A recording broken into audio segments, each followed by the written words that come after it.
combination of vindication and devastation.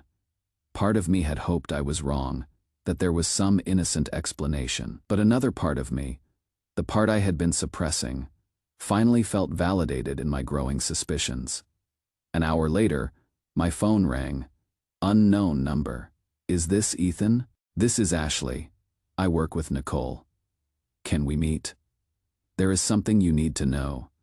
Ashley and I met at a coffee shop across town. She looked nervous, genuinely concerned, and I could tell this conversation was costing her something. She had worked with Nicole for 2 years, and what she told me shattered my understanding of the woman I loved. Ashley explained that she had been watching this unfold for months, torn between loyalty to a colleague and basic human decency. She had been in a similar situation herself 2 years ago, watched her ex manipulate multiple women while maintaining the facade of commitment. The parallels were too painful for her to ignore, and she couldn't stay silent anymore. Nicole's been seeing Dr. Marcus Webb for 8 months, she said gently. He is our supervising dentist, married with kids. Nicole told him, "You are just a friend helping with rent." The words hit me like a physical blow, but what surprised me was the relief I felt alongside the pain. Finally, someone was confirming what my instincts had been screaming at me for weeks. I wasn't crazy. I wasn't paranoid. My gut had been right all along. She showed me photos on her phone. Nicole with this Dr. Webb at hotels, restaurants, clearly romantic settings.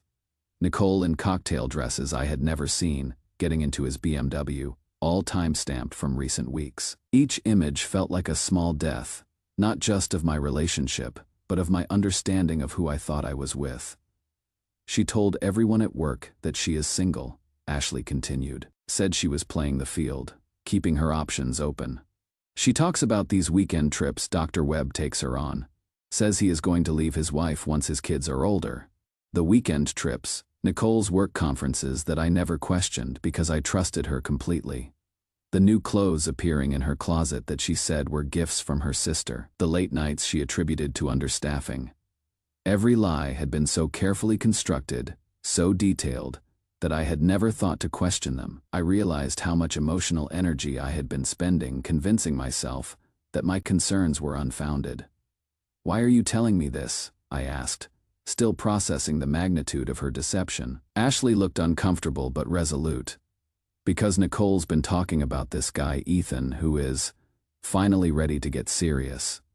She showed us a photo of you. She said you have been saving up for something big. Probably a ring. She has been laughing about it, saying she might have to choose between her stable option and her exciting option." Stable option. The phrase cut deeper than anything else she could have said. I wasn't the love of her life. I was a backup plan while she explored more thrilling possibilities. All those overtime shifts, all that sacrifice, all those dreams of our future together, reduced to a safety net she was keeping while she searched for something better. "There is more," Ashley continued. "Nicole's been intercepting calls at work. Someone from Prestige Jewelers called looking for you Thursday. When I asked her about it, she winked and said she was managing the timeline." Managing the timeline. She knew exactly what I was planning and was manipulating even that. I felt something fundamental shift inside me, not just heartbreak, but a kind of clarity I had never experienced before. This wasn't just betrayal. It was a complete revelation about the person I had been sharing my life with. I drove home in a strange state of emotional numbness, mixed with hyper-awareness. My entire reality was reorganizing itself around this new information. And I found myself looking at our apartment, our things, our shared life with completely different eyes. Nicole wasn't back yet. I went through her things systematically, not out of anger but out of a need to understand the scope of what I had been blind to. I found restaurant receipts for places we had never been together, credit card statements with charges I didn't recognize, hotel receipts from the work conferences, a burner phone hidden in her jewelry box with explicit text messages to Marcus about their weekend getaway. The messages revealed not just physical betrayal, but emotional intimacy I thought was exclusive to our relationship. "Cannot wait until we can be together properly," she had written. "Just need to figure out my living situation first." Her living situation. Me. I was the obstacle to her real happiness. the inconvenient reality she had to work around to pursue what she actually wanted. Nicole came home at 6 p.m., claiming she had been at her mother's after work. I asked how her emergency shift went, and she launched into an elaborate story about a child with a broken tooth, how they had to call in Dr. Webb for consultation, how they worked until 4 p.m. She was so convincing, so detailed in her deception. I watched her perform this lie with the same face that had told me she loved me, that had discussed our future together, that had accepted my care and sacrifice without a second thought. I nodded and said okay. She seemed relieved, suggested we order takeout and watch a movie, said she was looking forward to celebrating our anniversary next weekend. She curled up next to me on the couch like nothing had happened, like she hadn't just spent the day with another man while lying to both of us. I held her while she slept and stared at the ceiling all night, processing the realization that 3 years of what I thought was genuine love had been reduced to a backup plan while she shopped for something better. I kept thinking about all the moments I had felt guilty for working extra shifts, for being tired, for not being more exciting or spontaneous. All this time, I had been blaming myself for not being enough, when the real problem was that she would never actually chosen me at all. But when I dug deeper into what Ashley had told me, I discovered something that made the betrayal even worse than I had imagined. Update 2 had to take a few personal days to handle everything that has happened. Thank you to everyone who has been messaging support. It means more than you know. This has been one of the hardest weeks of my life, but also one of the most clarifying Monday morning. I made a decision that felt both terrifying and necessary. Instead of picking up the engagement ring, I drove directly to Nicole's dental office to confront the reality of her other life. I needed to see this Dr. Webb for myself, to understand who she had chosen over me, to make this abstract betrayal concrete and real. Dr. Webb was exactly what I had pictured from Ashley's description. Mid-40s, expensive suit, wedding ring tan line where he would obviously been removing it recently. When I walked into his office and introduced myself as Nicole's boyfriend of 3 years, his face went completely white. The fear in his eyes told me everything I needed to know about the guilt he had been carrying. I think there has been some misunderstanding, he stammered, clearly panicked. No misunderstanding, I said calmly. Nicole Hayes, 5'6", brown hair, dental hygienist. You have been taking her on weekend trips for 8 months. She told you I am just a friend helping with rent. Watching him process this information was like watching someone's world collapse in real time. Dr. Webb sat down heavily, the weight of his situation hitting him. She said she was single, that she lived with a roommate who was moving out soon. He looked genuinely shaken, and I realized that Nicole had been playing both of us, just in different ways. Are you really her boyfriend? I showed him photos of us together spanning 3 years. Our apartment, lease with both names. Bank statements, showing joint account deposits, shared expenses, a life built together. Each piece of evidence seemed to hit him like a physical blow, and I found myself feeling an unexpected kinship with this man who had also been living in Nicole's carefully constructed fiction. Jesus, he whispered. I am married. I have kids. If my wife finds out, he looked at me with desperate eyes. What do you want? Nothing from you, I said, and I meant it. My anger wasn't really directed at him. He had been lied to just like I had, but Nicole's been using money meant for our future to fund these affairs. She borrowed $800 from her parents claiming I was financially irresponsible. She has been lying to everyone in her life. I left him sitting there, probably contemplating the destruction his choices were about to bring to his own family, and drove home to prepare for the most difficult conversation of my life. I felt strangely calm, like I had moved beyond anger into a space of absolute clarity about what needed to happen. Nicole was due back at 5 p.m. I spent the afternoon laying out all the evidence on our kitchen table like pieces of a puzzle that revealed the complete picture of her deception: hotel receipts, the burner phone, printed screenshots of her messages with Marcus, bank statements showing our joint savings account withdrawals that funded her affairs. Each piece of evidence represented a moment where she would actively chosen to deceive me, to prioritize her own desires over our relationship, to treat our shared life as something disposable. I wasn't just looking at proof of infidelity. I was looking at a systematic pattern of emotional abuse and manipulation that had been happening right under my nose. When Nicole walked through the door, she stopped abruptly in the doorway, seeing the evidence of her double life spread across our table. Her face crumpled as she realized there was no explanation that could undo what I had discovered. For the first time in months, I was seeing her real reaction. No performance, no careful construction of reality, just raw panic at being caught. "Ethan," she said quietly, her voice barely a whisper. "I can explain." "Explain what?" I asked. My voice steady despite the storm of emotions inside me. "That you have been living a double life for 8 months. That you told your affair partner I am just a roommate. That you used our proposal money for hotel rooms with other men." She sat down across from me, tears streaming down her face, and for a moment, I felt the old instinct to comfort her, to make her feel better. But I recognized that impulse for what it was now, a conditioned response to her manipulation, a pattern she had trained me into over 3 years of making her feelings my responsibility. "I was confused," she said. "I wasn't sure if we were really going anywhere.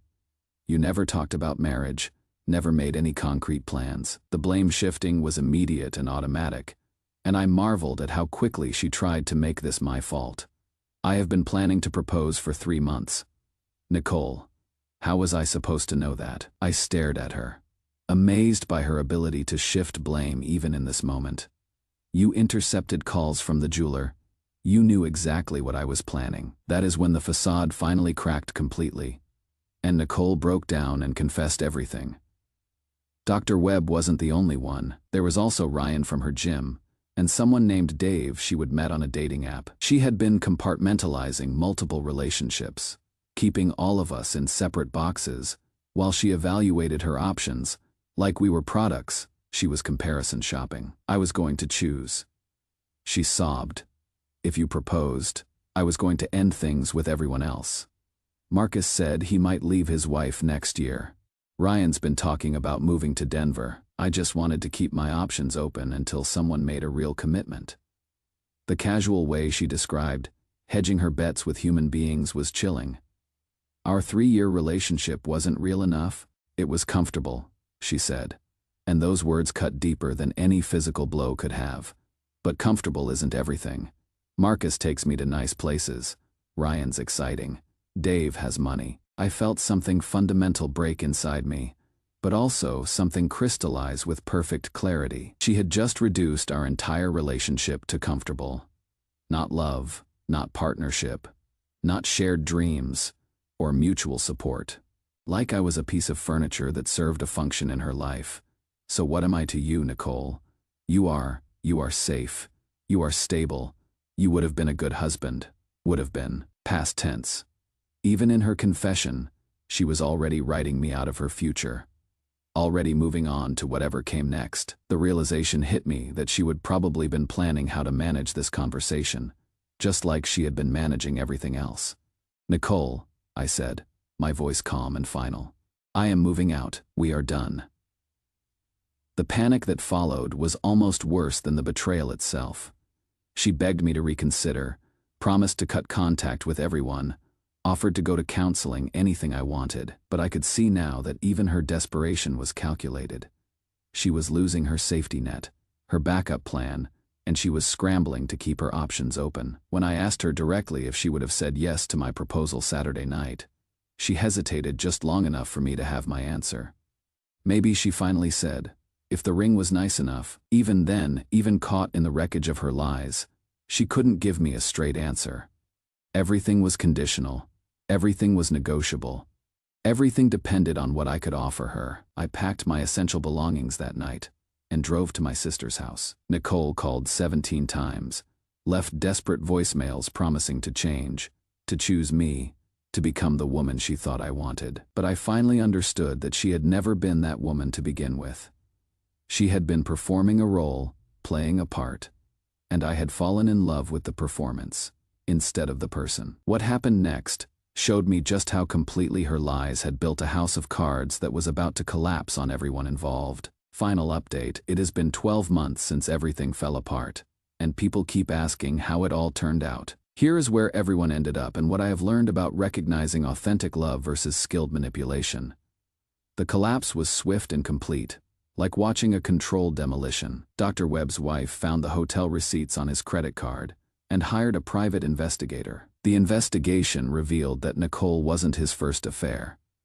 There was a pattern of workplace relationships that destroyed his marriage and career. The investigator interviewed Ashley and other dental office staff under the healthcare facility's strict professional conduct policies, turning the whole situation into a workplace scandal. Dr. Webb lost everything.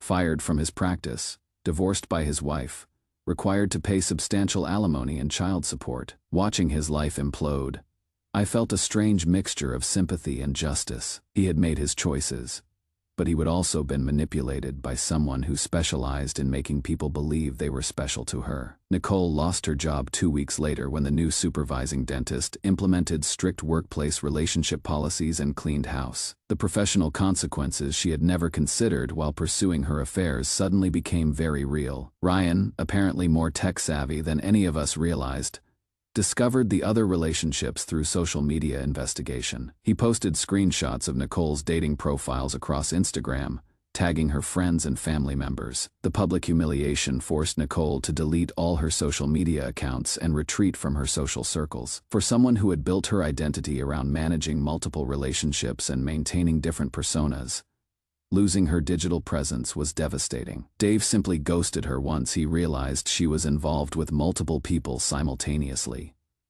No drama, no confrontation. He just disappeared from her life like she had never existed to him. Nicole moved back in with her parents and found work at a different dental office, but in an entry-level position, making about 60% of her previous salary. She texts me occasionally asking to meet up and talk. Messages I don't respond to because there is nothing left to discuss. Each message reminds me of the person who used to manipulate my emotions so effortlessly, and I am grateful that those words have no power over me anymore. Ashley and I began talking more after everything came out. She felt guilty about waiting so long to tell me the truth, worried she was interfering in something that wasn't her business.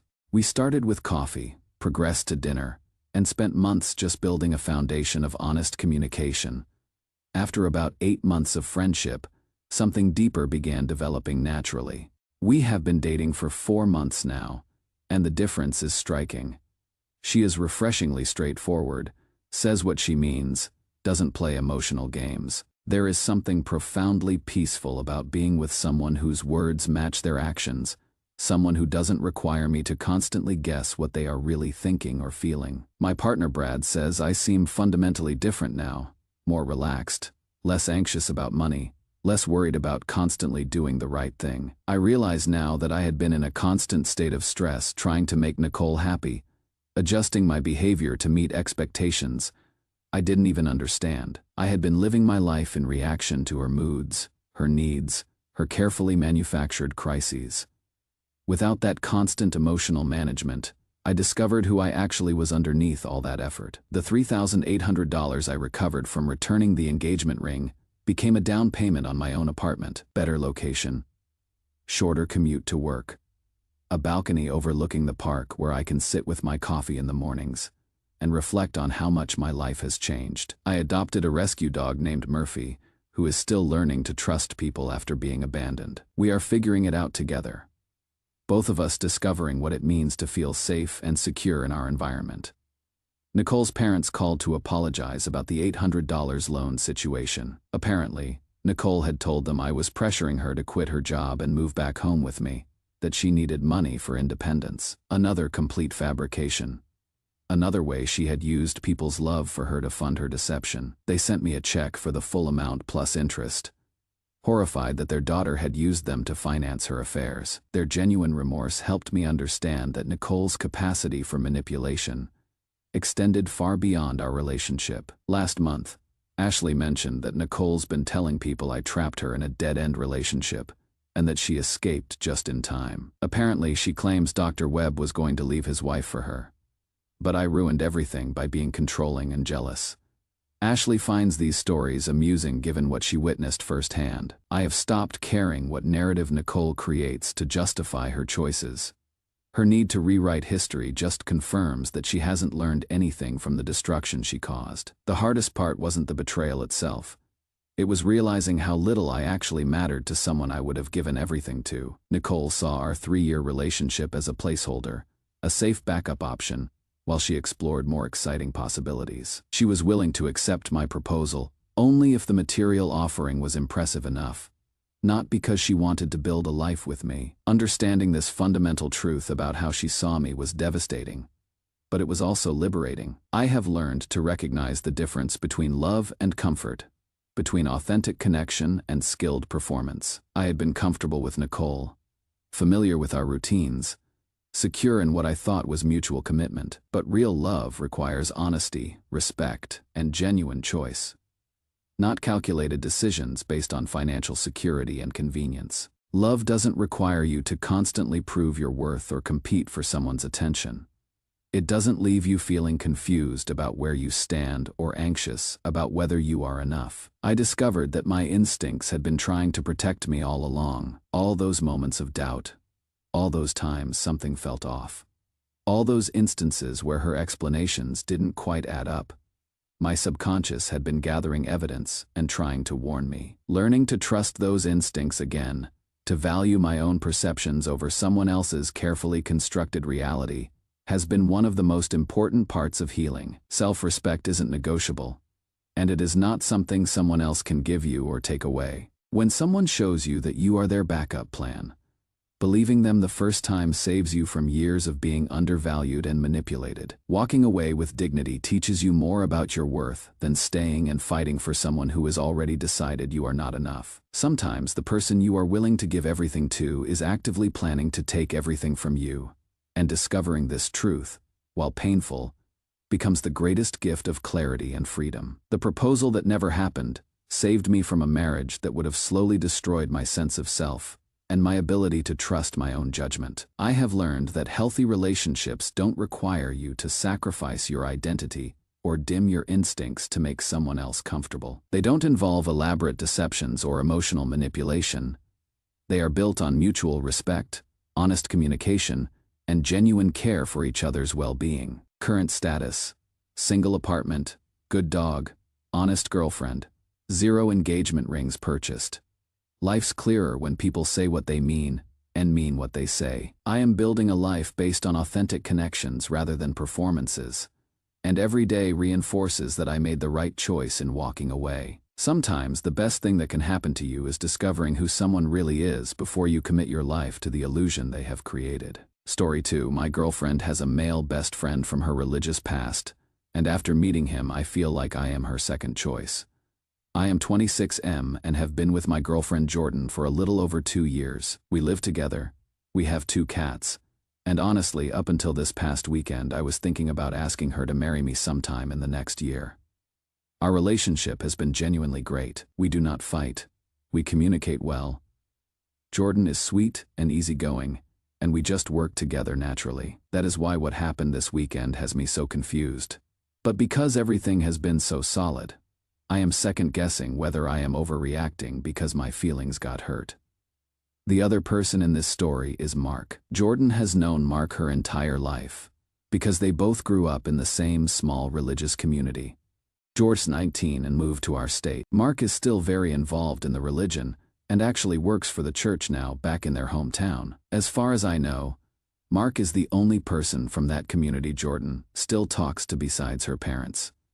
I am mentioning this because I am now wondering if that should have been a red flag all along. When Jordan and I first started dating and she told me about Mark, I will admit I did not love the idea of her having a male best friend. They talked on FaceTime constantly, and it made me uncomfortable at first. But since he was a childhood friend and they rarely saw each other in person, I decided to trust Jordan and not let it bother me. Eventually, I got over it completely. So when we were planning to meet Mark for dinner on Saturday, I was not jealous or suspicious at all. If anything, I was actually excited to finally meet him since I had been hearing about him for 2 years. Then dinner happened. I genuinely do not know how else to describe what I witnessed, except to say that I have never seen 2 people act more obviously like they were in love with each other. They could not stop touching, constantly touching each other's arms and shoulders, and at multiple points they were actually holding hands across the table. They completely excluded me from the conversation, laughing about inside jokes and memories I had no context for. Every time they laughed, they would lean in and put their foreheads together or squeeze each other's hands. But worse than the touching was the way they looked at each other. I cannot even explain it properly, but it was not how friends look at each other. It was intimate in a way that made me deeply uncomfortable. I am certain that every stranger in that restaurant thought Jordan and Mark were the couple and I was her brother, or maybe just some random third wheel. Jordan did not seem to notice how awkward she was making things, because she was completely absorbed in Mark and all the attention he was giving her. This is not like Jordan at all, nor notable, or if she was accidentally excluding someone. So sitting there watching her transform into someone I did not recognize was genuinely jarring. Finally, when Jordan got up to use the bathroom, I looked at Mark and said, "So are you into my girlfriend or what is going on here? That ship sailed a long time ago. What does that mean? Did you two date?" "No, we never did. And when she left the church, we both knew it meant we never would. We have accepted being in each other's lives as friends. There is nothing else going on.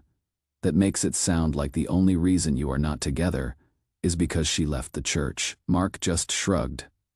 "So if she came back to the church, you would marry her? She is not going to do that. You might as well ask what would happen if a bicycle had 6 tires." When Jordan came back to the table, Mark immediately said to her, "Your boyfriend wants to know if we would be married if you were not a godless heathen." Jordan laughed. "Why? Did you two call your mom while I was gone?" They both cracked up and changed the subject like it was nothing. I spent the rest of dinner feeling sick. Based on everything I witnessed and that conversation with Mark, I think Jordan and Mark are in love with each other.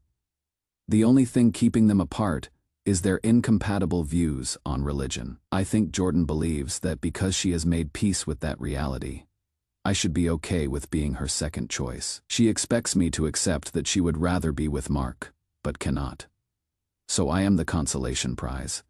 That makes me think I should obviously have some self-respect and end this relationship. I should not be with someone who would rather be with somebody else. But here is where I am stuck. Our relationship has been genuinely perfect, and Jordan has always treated me well except for this one night. The only time she has acted like this was when Mark was physically present. Even though they talk all the time, she has never made me feel this way before.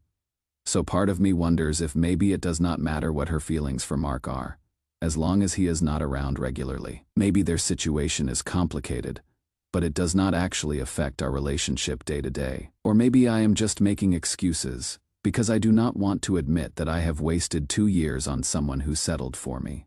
I genuinely do not know what to do. Should I end things or am I overreacting? Edit. A lot of people are saying I need to talk to Jordan before making any decisions. You are probably right. I have been avoiding it because I am not sure I want to hear her confirm what I already suspect. But I cannot just break up with her without at least having a conversation first. Edit 2. To clarify, since people are asking, Jordan does not hide her friendship with Mark from me at all. I know when they talk. I have seen their text conversations. She tells me about their calls. She has never acted secretive about him. That is part of why this dinner was so shocking, because normally their friendship does not seem inappropriate at all. Underscore underscore underscore underscore underscore underscore underscore underscore underscore underscore underscore underscore underscore underscore underscore underscore update. I talked to Jordan and I am not breaking up with her. I talked to Jordan last night. After reading all your comments and thinking about it for a few days, I decided not to break up with her. I think that would be too much of an overreaction for what is actually going on. I do still think I was right to be upset about what happened at dinner, and Jordan did not disagree with me about that. But I jumped to the wrong conclusion that it meant she secretly wants to be with Mark more than me. Now that we have talked everything out, I do not think there is a reason to end what is otherwise the best relationship I have ever had. I am glad I did not just trust my initial instincts, because there was more to the situation that I did not understand. Jordan explained a lot to me, and I do feel like she deserves grace here, assuming nothing like this ever happens again. So I took the main advice Everyone gave me and started by telling Jordan that my feelings were hurt by how she treated me at dinner. I explained that I felt excluded by her and Mark, especially because of how physically affectionate they were being with each other to the point where it made me uncomfortable. Jordan seemed genuinely surprised, like she had not even realized they were touching that much. But when I described specific moments, she thought about it and admitted I was right. She apologized immediately. Mark is just really touchy with everyone, not just me.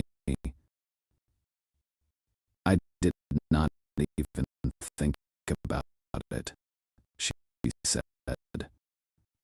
But you are right. Thirdly, she would have noticed something like that. But she was acting so different around Mark, not paying attention to anything else, including how I was feeling.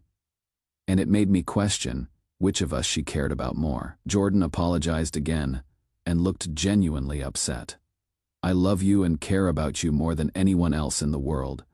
I did not mean to act like that or make you feel that way. I was trying really hard not to make Mark feel like a third wheel since he is single, and we are a couple. But I obviously went too far in the wrong direction and made you feel like the third wheel instead. That was not what I wanted. Then Jordan explained her history with Mark in more detail than she ever had before. I fully admit, I care about Mark as more than just a normal friend, she said, but it is not romantic. That is why I always specifically call him my best friend. Not just my friend. I would say he is like my brother if it were not for. She trailed off, and I knew she meant her actual brother who died when they were kids. She has told me a little about him before, but does not talk about it much. The main reason Mark and I are so close is because when I was 17, I tried to kill myself. Everyone else in the community stopped talking to me after that. Everyone except Mark. For the next 2 years until I moved away, he was literally my only friend. He checked on me every single day to make sure I was okay. That is when we got into the habit of talking on the phone so much, and it just never stopped after I left. I did not know any of this. Jordan has mentioned having a difficult time as a teenager but never told me it was that serious. Also, during that time, Mark's parents thought we were dating and made a huge deal about how we should not be together. That is why I made that joke about calling his mom at dinner. His mom used to call me a godless heathen because I was questioning the church even before I officially left. I asked Jordan about what Mark said to me, that they would be married if she had stayed in the church. I asked if she thought maybe Mark was in love with her even if she did not feel the same way. Definitely not, she said. And I could tell she genuinely believed that. I do think we probably would have ended up married if I never left. But it would have been because of peer pressure more than anything else. In that community, if you are close friends with someone of the opposite sex for that long, everyone expects you to get married eventually. Mark was probably just being honest about that. From his perspective, he might think we would have made a good couple, but only because he would be assuming I would become the perfect church wife. There is no reason we would not work in that scenario. Then, near the end of the conversation, Jordan told me that Mark was coming back through our city on his way home from his trip. She had been planning to invite him to hang out with us again. She offered that on her own, without me having to ask, felt significant. A lot of commenters said that if she did not offer to reduce contact with Mark, it would mean she valued him over me. So her bringing it up herself seemed like a really good sign. Based on everything she told me, I understand why she did not offer to completely stop being friends with him. After what he did for her when she was at her lowest, I would not expect her to cut him off entirely. That would be unreasonable. So I am deciding to take Jordan's word for it. Although she and Mark have an unusually close friendship, it is for the reasons she explained, and not because she is in love with him. The fact that she was immediately apologetic instead of defensive was good. Her explanation made sense. I do not necessarily trust Mark's intentions, but I think I can trust Jordan. I am going to pay attention to whether anything changes in how much she talks to him, or if their dynamic seems different now that I have brought this up. I am not going to be controlling and tell her she cannot talk to him or has to talk to him less. But I want to see if our conversation causes her to naturally reconsider some things about their friendship. It could be that things go back to exactly how they were before. and I will not really know if anything has changed until the next time Mark is around in person. But I do not think I should keep worrying about that before it happens. For now, I am choosing to trust her. Edit. People are asking if Jordan acknowledged that the touching was inappropriate on her part too, not just Mark's. Yes, she did. When she actually thought back on how much they were doing it, and how over the top it was, she seemed embarrassed. She realized she should not have gotten caught up in that, just because Mark makes it seem normal. Edit 2. I appreciate everyone's concern, but I do not think I am being naive here. Jordan has given me no reason not to trust her in the 2 years we have been together. If something like this happens again, obviously I will reconsider. But for now, I am comfortable with how we left things. Underscore underscore underscore underscore underscore underscore underscore underscore underscore underscore underscore underscore underscore underscore underscore underscore underscore update. 2. Jordan and Mark are no longer friends after he showed his true colors. It has been almost 3 months since my last, and they had a massive argument about boundaries, and Mark revealed himself to be pretty toxic. What happened was that after our conversation, Jordan told Mark she was not available to hang out when he came back through our city. Mark immediately blamed me. He told Jordan he could tell she was only saying no because I had a problem with him. She explained to Mark that she wanted some space from him because she was trying to be respectful of our relationship. Mark got really offended. He kept asking Jordan to explain why him being around was disrespectful to our relationship and kept pretending not to understand her answers. Then he started trying to guilt her. He told her she had become a worse person over the years because the Jordan he knew would never blow him off like this. That really upset Jordan because she took it as Mark saying she had become a bad person since leaving the church. She started crying and ended up hanging up on him. Jordan and I talked a lot afterwards. I told her I thought Mark was being toxic, because any real friend would have been understanding of what she said. Jordan agreed and said something that surprised me. She said a lot of what Mark said during that conversation reminded her of being in the church. I cannot explain it exactly, she said, but his attitude when he was arguing with me, the way he was talking, it was like being back there. It made me not want to talk to him at all, even outside of anything to do with us. The next day, Mark texted Jordan asking if she was really not going to come see him, and if she was going to pick some boyfriend over her only friend after he had been there for her through everything. Jordan texted back, explaining her point again, saying that their friendship could not be the same as it used to be now that she was with someone, and that he should understand that. Mark replied, I cannot believe you would treat your best friend like that. Jordan tried to text back saying that a real friend would not be guilt-tripping her, but it turned out he had already blocked her number. After that, Jordan felt like she had done something wrong and been too mean to Mark. We talked about it again, and I helped her realize she was right to not want to be friends with someone who treats her like she owes him loyalty just for being her friend. Jordan then blocked him back on all her social media, so that if he changes his mind later and tries to apologize, she can ignore him. A couple of weeks went by, and while I was honestly relieved to not hear from Mark anymore, Jordan was really struggling with how everything ended. She said that although she understood now that Mark was not a good person to have in her life based on his reaction to her trying to set a boundary, she still felt sad and abandoned. She said it was bringing back a lot of the same feelings from when she was a teenager, and all her other church friends turned their backs on her after her suicide attempt. That is when I asked her if she had ever thought about going to therapy for religious trauma. I went for a few months when I first left the church, she said, but the therapist was not really helpful. I suggested maybe it would be a good idea to try again with a better. All of this still bothered her more than she realized. Jordan agreed and decided to make an appointment. She has had a few therapy sessions now that she says are going well, but I do not ask her for details about what they discuss. I figure that is her private space to work through things. The whole situation with Mark has actually brought Jordan and me closer together. I think she sees now that I was right to be uncomfortable with how he acted at that dinner. And more importantly, she is starting to understand that her relationship with him was not as healthy as she thought it was. The fact that he reacted so badly to her setting a completely reasonable boundary showed his true colors. I feel good about how things turned out. Jordan is working on her weird. I am glad I trusted my gut about Mark while also giving Jordan the chance to explain herself. It turns out we were both right in different ways. Edit. Some people are asking if Jordan has heard from Mark since he blocked her. Not directly, but apparently he unblocked her about a month after their fight and posted some vague things on social media that seemed directed at her. Jordan did not respond and kept him blocked on her end. Her therapist has been helping her work through the feelings of guilt and loss around the friendship ending. _______________________ Final update. We are engaged. And Jordan is healing. It has been about 6 months since everything went down with Mark. And I wanted to give a final update since so many people followed this story and offered support. First, the big news. I proposed to Jordan last month, and she said yes.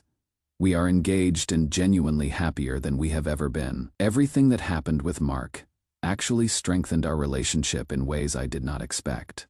Jordan has been going to therapy consistently this entire time, and it has made a huge difference. She is working through a lot of religious trauma that she did not even realize she was still carrying. Her therapist specializes in people who have left high-control religious groups, and Jordan says it has been incredibly validating to talk to someone who understands that specific experience. One of the things that has come up in therapy is how Jordan's friendship with Mark was never as healthy as she thought it was. Her therapist helped her see that even though Mark supported her during a really dark time in her life, he also benefited from keeping her emotionally dependent on him. The constant communication, the physical affection, the way he positioned himself as her only real friend from that part of her life, all of it created a dynamic where Jordan felt like she owed him something. When Jordan tried to set a boundary by saying she needed space out of respect for our relationship, Mark's reaction revealed what he actually cared about. He did not care about her happiness or her relationship. He cared about maintaining his position in her life. The guilt tripping and the accusation that she had become a worse person. Those were manipulation tactics that Jordan's therapist says are really common in the religious community they both came from. Jordan has also started to recognize that Mark probably was in love with her, even though she did not want to see it at the time. Looking back on their friendship with clearer eyes, she can see signs she missed before. The excessive touching that she thought was just his personality, the way he always made time to talk to her no matter what else was going on in his life.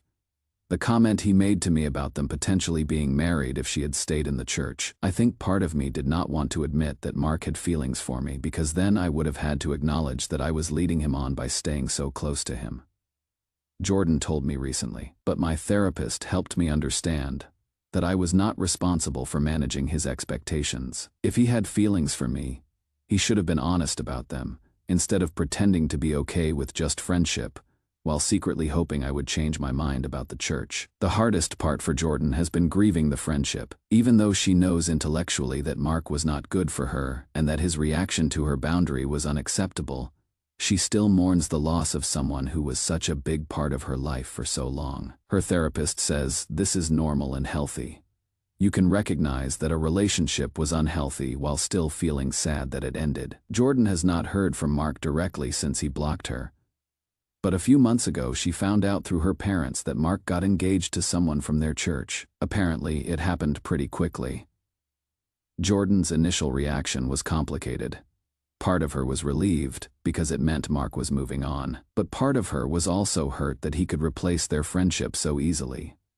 It made me realize that our friendship was probably not as meaningful to him as it was to me, she said. If he could just cut me off completely and immediately start building a life with someone else, then maybe I was never as important to him as he made me feel. Her therapist has been helping her work through those feelings too.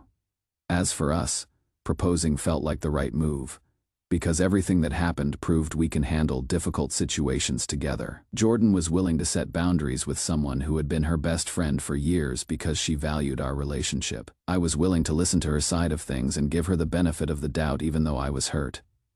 We communicated through something that could have destroyed us, and we came out stronger. The other thing I have learned from all of this is how important it is to pay attention to your instincts, while also being open to new information. My gut was telling me something was off at that dinner with Mark, and I was right.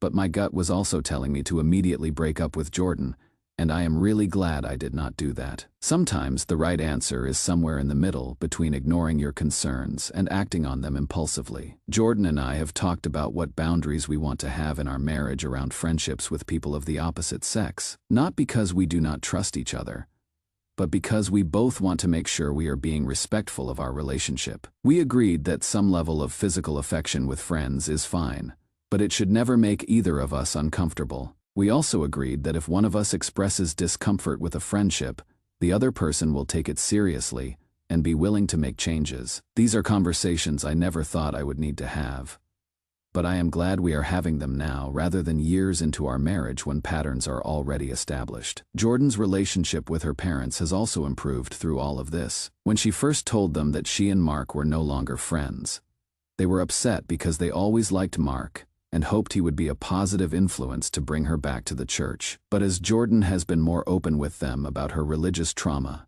and why she left the church in the first place, they have been more understanding. They are never going to fully accept her decision to leave, but they are trying to respect it more than they used to.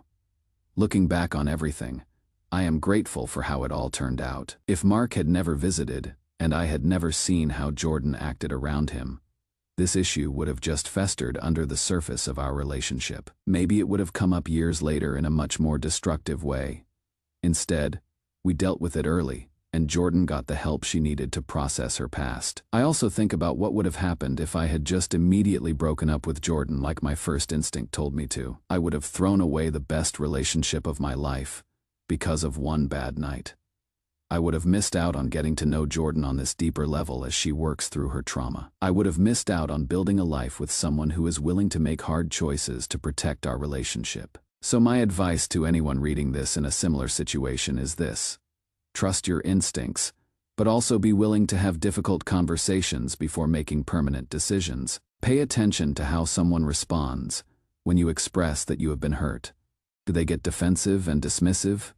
Or do they take responsibility and try to make things right? That response tells you everything you need to know about whether the relationship is worth fighting for. Jordan chose me, not just in the big dramatic way of ending her friendship with Mark, but in all the small ways since then. The way she has been open in therapy about how our relationship made her realize she needed to work on herself. The way she checks in with me about her friendships now. The way she makes sure I know I am her priority. That is what I needed to see. And now, I get to marry her. Thank you to everyone who commented on my original posts and the updates. Your perspectives helped me think through a situation I was too close to see clearly. I am grateful for this community. This is my final update on this situation. We are moving forward with our lives together, and I could not be happier about it. Tonight, I discovered my wife is sleeping with my best friend, and they are planning to destroy me right after my speech. I should probably start from the beginning because this is eating me alive, and I honestly don't know how to process any of this alone. I am Marcus, 32, high school history teacher here in Chicago. My wife Elena is 29. We have been married 5 years, together 7 total. My best friend Jake is also 32. Roommates for all 4 years, best man at my wedding. Basically closer to me than my actual brother ever was. Here is the thing that makes this so twisted. I am the reunion committee chair for our 10-year Northwestern reunion happening tomorrow night. I am supposed to give this opening speech about friendship and loyalty and all the bonds we forged in college. I have been working on this damn speech for months, really putting my heart into it because these relationships mean everything to me. The irony is so brutal I might actually throw up. Let me back up and explain how I got here, because maybe if I write it all out it will make sense somehow. For the past few months I have been completely consumed with reunion planning. Elena started complaining that I was obsessed with it, spending too much time on calls with Jake coordinating logistics. At first I felt guilty. Maybe I was neglecting her, but Jake was being so helpful with everything. Offered to handle catering coordination, suggested we upgrade to a fancier venue that he would help pay for, even volunteered to come over multiple times to help with decorations and planning stuff I could honestly handle myself. I thought he was just being generous, you know. That is who Jake is, or who I thought he was. About 3 weeks ago something happened that should have been a red flag. but I talked myself out of it. Jake stopped by our house while I was at school to drop off some vendor contact information for Elena to look at. When I got home, she mentioned they had had coffee and talked about reunion details for like an hour. The weird thing was how animated she seemed talking about their conversation, more engaged than she had been about anything in months. Honestly, then 2 weeks ago we all went out to dinner to celebrate Jake closing some big client deal. Elena was laughing at his jokes in this way that felt different somehow. Not inappropriate exactly, but more engaged than I had seen her in forever. When Jake complimented her new haircut, she practically glowed. That is when I realized I hadn't even noticed she had gotten it cut. What kind of husband doesn't notice when his wife gets her hair done? Last weekend I came home early from school, had finished grading papers faster than expected, and found Jake's BMW parked outside our house. When I walked in, Elena and Jake were sitting on our couch looking at his laptop. They were sitting closer together than seemed necessary for just looking at a computer screen. There was a bottle of wine open on our coffee table, our good wine, the expensive bottle we had been saving for a special occasion. Elena's romantic playlist was playing softly on the speakers, the one she usually puts on when she is trying to set a mood. They explained they were going through catering menu options, and Jake was showing her photos from similar events he had attended. Made perfect sense, right? Except we had already finalized catering 2 weeks earlier. When I mentioned this, they both looked confused for a second, before Elena said something about backup options, just in case. I felt insane for even questioning it. These are literally the two most important people in my life. Elena and I have had our rough patches like any couple, but we have always worked through things together. And Jake, Jake has been like a brother to me for over a decade. He helped me pick out Elena's engagement ring. He drove 3 hours to help me move apartments twice. When my dad had his heart attack 2 years ago, Jake was at the hospital before some of my actual family members showed up. But something felt off, and I couldn't shake it. Elena used to ask me about my day, about my students, about random articles I was reading. Lately, our conversations felt like we were just managing household logistics. She wasn't mean or distant exactly, but there was this absence of real connection that I couldn't put my finger on. Meanwhile, Jake seemed more interested in my life and our reunion planning than he had ever been. He would text me about reunion stuff almost daily. Yesterday, he even asked if Elena needed any help picking out her outfit for the event since he apparently knows more about fashion than I do. I kept telling myself I was being paranoid. The reunion stress was making me see problems where none existed. Right. Tonight, everything changed. Elena dropped her phone in our kitchen, and the screen cracked pretty badly. She asked me to back it up and restore it since I am better with tech stuff. Something I have done for her plenty of times before.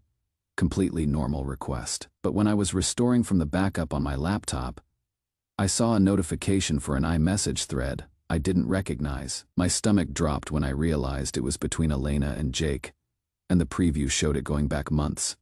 I know I shouldn't have looked. I know it was wrong, but something in my gut was screaming at me to see what was there. What I found has completely destroyed my understanding of my own life. The messages started back in March and painted this picture that made me physically sick. Elena had been inviting Jake over during my work hours, telling him to help himself to our expensive wine cabinet. She wrote about how being with him made her feel alive again, while our 5-year marriage felt like just playing house. Jake responded by telling her she deserved to feel wanted every day, not just when it was convenient for me. There were hundreds of these messages. Hundreds of times they had coordinated meeting up behind my back while discussing how inadequate I was as a husband. By April, they were using my reunion planning as perfect cover for their affair. Elena messaged about how my obsession with the event meant I barely noticed she existed anymore, which gave them ideal opportunities to be together. Jake actually wrote back saying how ironic it was that my big project was basically enabling their relationship. Elena justified everything by saying she sometimes felt guilty, but then she would remember how I took her for granted. She wrote that I saw her as some kind of wife appliance while Jake actually noticed her and appreciated her as a person. After that dinner in early April, when I noticed how they were acting, they exchanged messages about how torturous it was watching me completely fail to notice how beautiful Elena looked that night. She complained about how Jake had complimented her new haircut, and I had just nodded, like an idiot. They talked about making plans for after the reunion was over, with Jake telling her she deserved so much better than what she had with me. But the most recent messages were what really made me understand how calculated this whole thing has been. Just 2 days ago, they were planning exactly when to tell me about their relationship, the day after tomorrow's reunion. Jake specifically wrote about how the timing would be perfect because I would be emotionally drained from hosting the event, which would make it easier for Elena to ask for separation. Elena had completely reframed the situation in her mind, writing about how instead of seeing this as ending her marriage, she needed to see it as finally starting her real life. Jake encouraged this thinking, telling her she had outgrown me and it was time to stop pretending otherwise. Yesterday morning's messages were the final knife in my heart. Elena wrote about having to endure just one more day of playing the role of happy wife before she could have her freedom. Jake responded that he loved her and they would celebrate properly after my reunion speech about loyalty was over. They calculated the exact moment when I would be most vulnerable. Right after I had poured my heart into celebrating the very values they have been systematically destroying behind my back. They want to wait until I have humiliated myself talking about friendship and trust, then tell me it was all an elaborate lie. I am sitting in my car outside a 24-hour diner at 2 a.m. right now because I cannot go home and pretend everything is normal. I printed out screenshots of the worst messages, and they are sitting on the passenger seat next to me like evidence of a crime.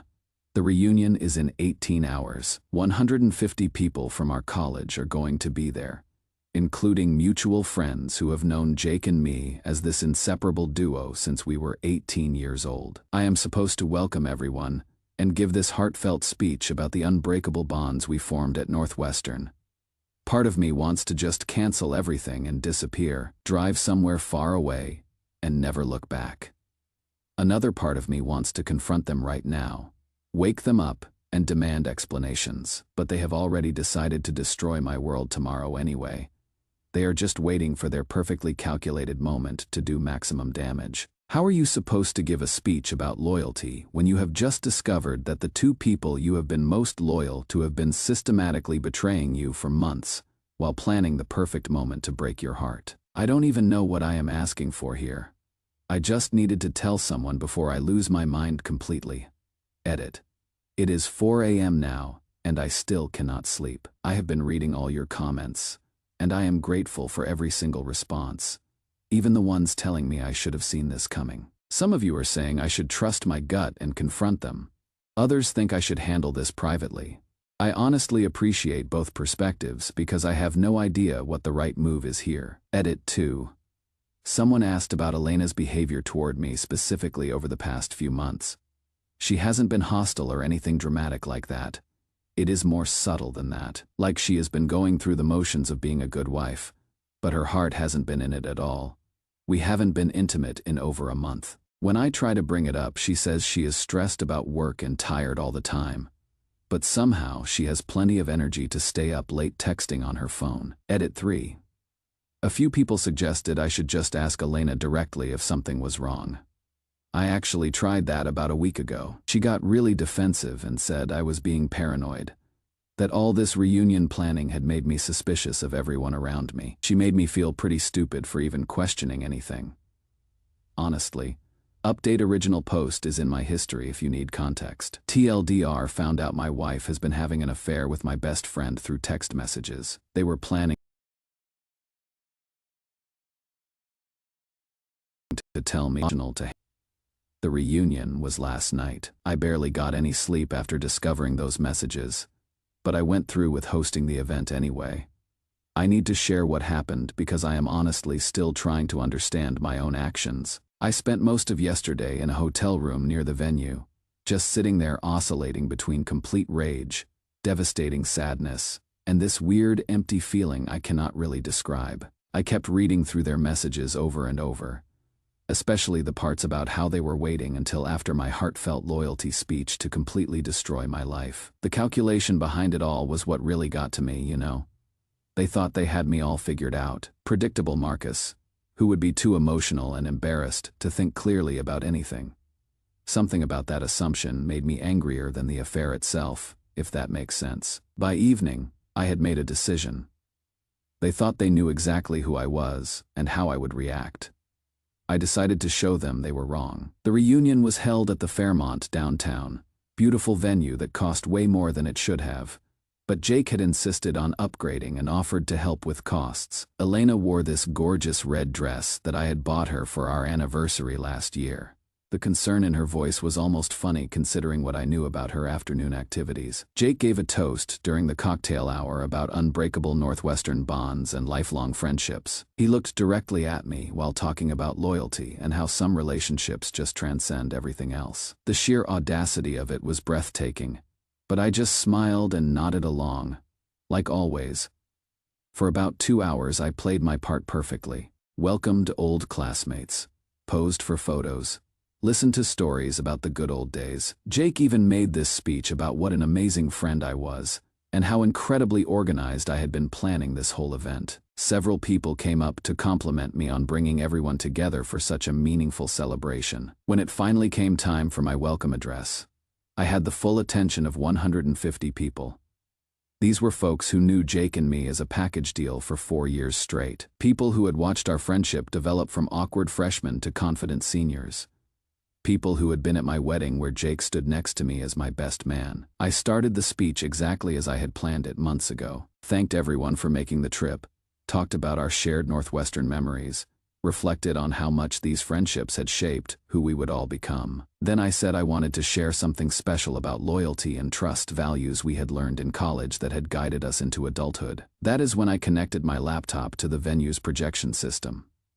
Before we continue celebrating tonight, I said, I want you all to meet my wife Elena and my best friend Jake. For the past 3 months, they have been having an affair while helping me plan this celebration of friendship and loyalty. The silence that followed was unlike anything I have ever experienced. You could have heard a pin drop in that massive ballroom. I could see Elena's face go completely white in my peripheral vision. I didn't read their actual messages word for word. That felt too personal somehow. Instead, I just described what I had discovered. How they had been using my reunion planning as perfect cover for their relationship. How they had calculated the ideal time to tell me about their affair, tomorrow, when I would be too emotionally exhausted from hosting to think straight. How Elena had written about finally starting her real life, while Jake encouraged her to stop pretending our marriage mattered. I told everyone that 150 people had traveled from all over the country to celebrate friendship and loyalty, and they deserved to know what those values actually meant to the people they were supposedly honoring. Jake actually tried to walk toward me at that point, but 3 guys from our old dormitory floor immediately moved to block his path. Elena was crying and trying to make her way toward the exit, but the crowd of stunned people made it nearly impossible to move. I finished by saying that real friends don't spend months planning the perfect moment to devastate you.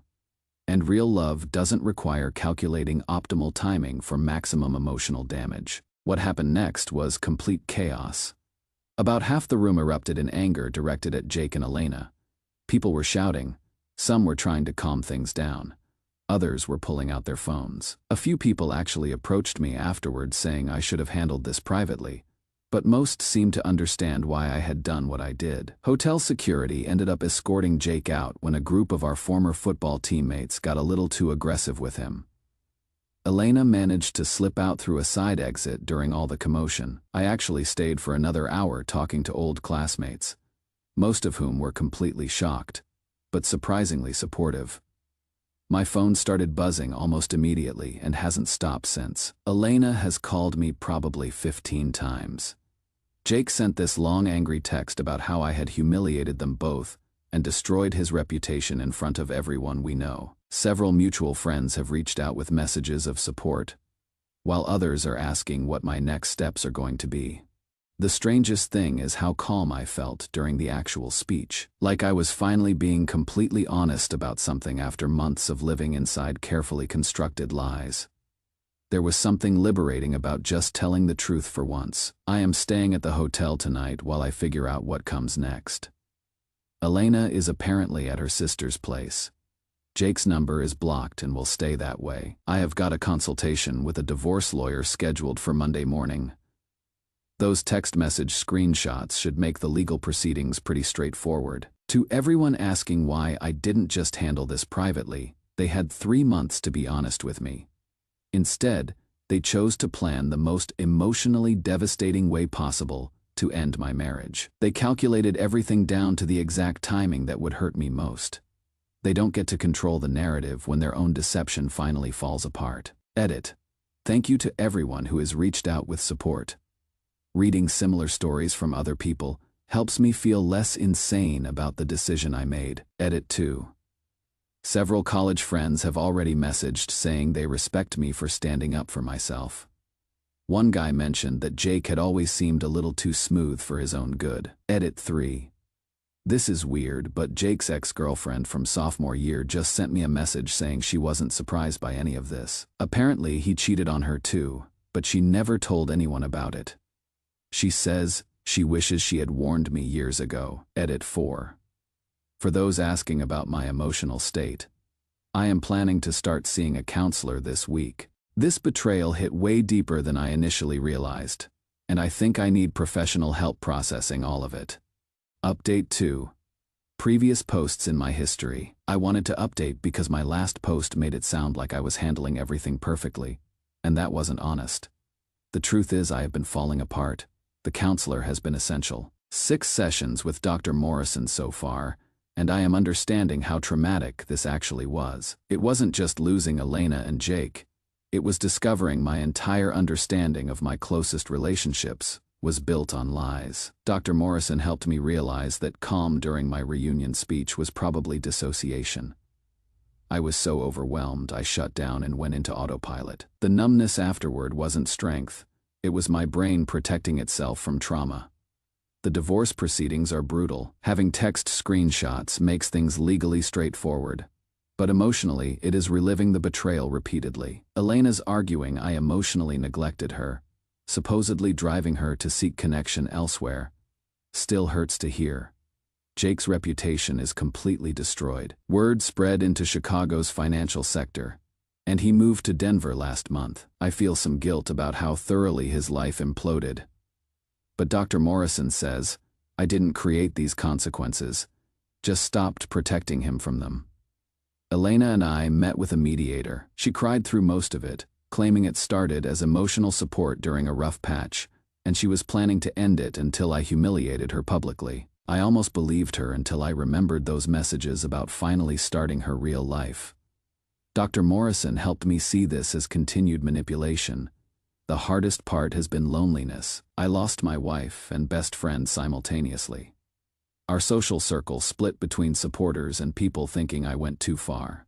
Some friends stopped reaching out entirely. I am in a furnished apartment while our house sells. Work has been my refuge.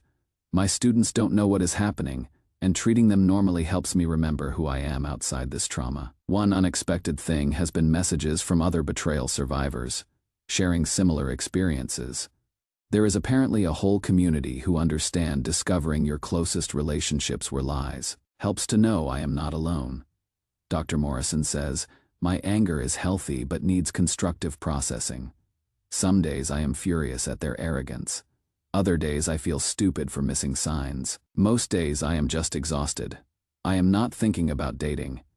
How can I trust my judgment when I couldn't recognize my wife and best friend lying to my face for months? Elena and Jake's relationship lasted exactly 2 weeks after the reunion before imploding. Reality wasn't as exciting as their secret fantasy. Dr. Morrison says this is typical for relationships built on deception.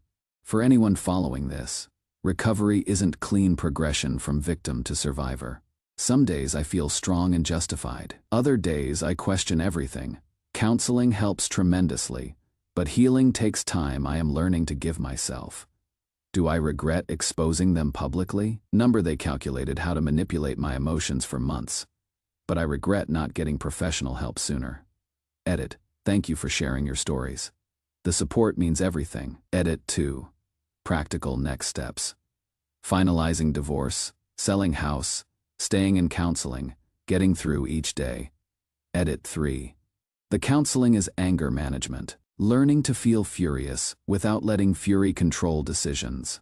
Final update. Original posts are in my history for anyone who wants the full context. I am writing this final update because several people have continued following my story and asking for closure. I want to be completely honest about where I am. 6 months later, the divorce was finalized last month after way more legal fighting than I expected. Elena's team tried everything: emotional abandonment, public humiliation, even privacy violation claims. The text evidence made their arguments irrelevant, but it was exhausting to relitigate everything repeatedly. She got minimal assets due to the adultery documentation. The financial stuff feels meaningless compared to the emotional damage. Jake never contacted me after that angry reunion night text. His move to Denver wasn't voluntary. His Chicago reputation was damaged enough that starting over became a career necessity. Word travels fast through professional networks. I have complicated feelings about how thoroughly his life unraveled. But Dr. Morrison reminds me that professional consequences for character failures aren't my responsibility. I am still in counseling, scaled back to monthly sessions. Dr. Morrison says, betrayal trauma takes 2 to 3 years to fully process. I am learning to accept that timeline instead of pushing to get over it faster. The biggest change has been my relationship with trust. I am hyper-aware now of inconsistencies between what people say and do. Sometimes it feels like wisdom, other times like paranoia. Dr. Morrison says this hypervigilance is normal, but should balance out as I heal. I moved to Portland in August for a teaching position at a private academy, better pay, but more importantly, I needed a completely fresh start. No shared history, no constant reminders, no mutual friends, choosing sides. My apartment is small, but entirely mine. Every piece reflects my actual preferences without compromise. There is something profoundly healing about living authentically for the first time in years, even if it is lonely. The loneliness has been the hardest part. I underestimated how much my social life revolved around couple activities and Jake's friendship. I have joined a hiking group and volunteer with a literacy program. Social interaction without pressure for deep relationships while I am healing. Work continues to be my anchor. Teaching reminds me I have value beyond being someone's husband or friend. My students don't know my history and treat me normally, which is exactly what I need. One unexpected development has been emails from other betrayal survivors. Apparently, my story resonated with people who have experienced similar calculated deceptions. Hearing about their recoveries reminds me healing is possible. I am nowhere near ready to date. Dr. Morrison says, rushing into relationships is counterproductive. I need to process this betrayal and rebuild my judgment before evaluating new people. About forgiveness, I am not there yet and may never be. Elena and Jake systematically deceived me while planning to maximize emotional damage. But I am working toward indifference, which Dr. Morrison says is healthier than forgiveness in cases of intentional manipulation. Looking back, I don't regret the reunion decision. They planned to use my emotions against me. Public exposure prevented further manipulation. It was messy but honest in a way my marriage and friendship had stopped being. The most important lesson: loyalty and trust must be reciprocal. I gave both freely to people undermining me. Trust needs to be earned continuously, not granted once and assumed forever. Life is quieter now but more authentic. I am not bitter anymore, just sad it was necessary. Elena and Jake showed me who they really were, and I finally chose to believe them. For anyone going through similar betrayals, get professional help immediately. Don't process relationship trauma alone like I tried. Healing takes longer than expected, but it is possible. I am closing this chapter and focusing forward. Thank you for following along and offering support. Time to build something better. Thank you for sharing your stories when comfortable. Time to focus ahead, not backward. Story 4.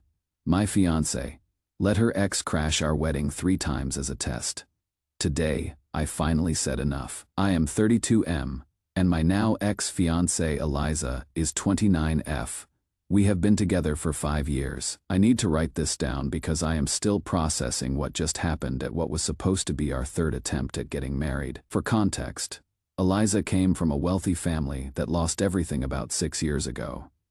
Her ex-boyfriend Julian left her when the money dried up. I met her during that difficult time and genuinely fell in love with her. I have done well for myself financially, and I was happy to support her and help her family get back on their feet. I paid for her parents' medical bills, set them up in a nice rental home, got them jobs at my company, bought Eliza everything she needed. I thought we were building a life together. Julian came back from overseas about 2 months ago. That is when everything started falling apart. Our first wedding was planned for late July. Everything was perfect. I had spent months planning every detail. Then during the ceremony, right as I was about to put the ring on Eliza's finger, Julian stood up in the audience and shouted across the room, "Eliza," his voice cut through the music. "Would you come with me? I am here to take you away. Will you come with me?" The wedding hall fell into complete silence. I stood there stunned, with the ring halfway onto Eliza's finger.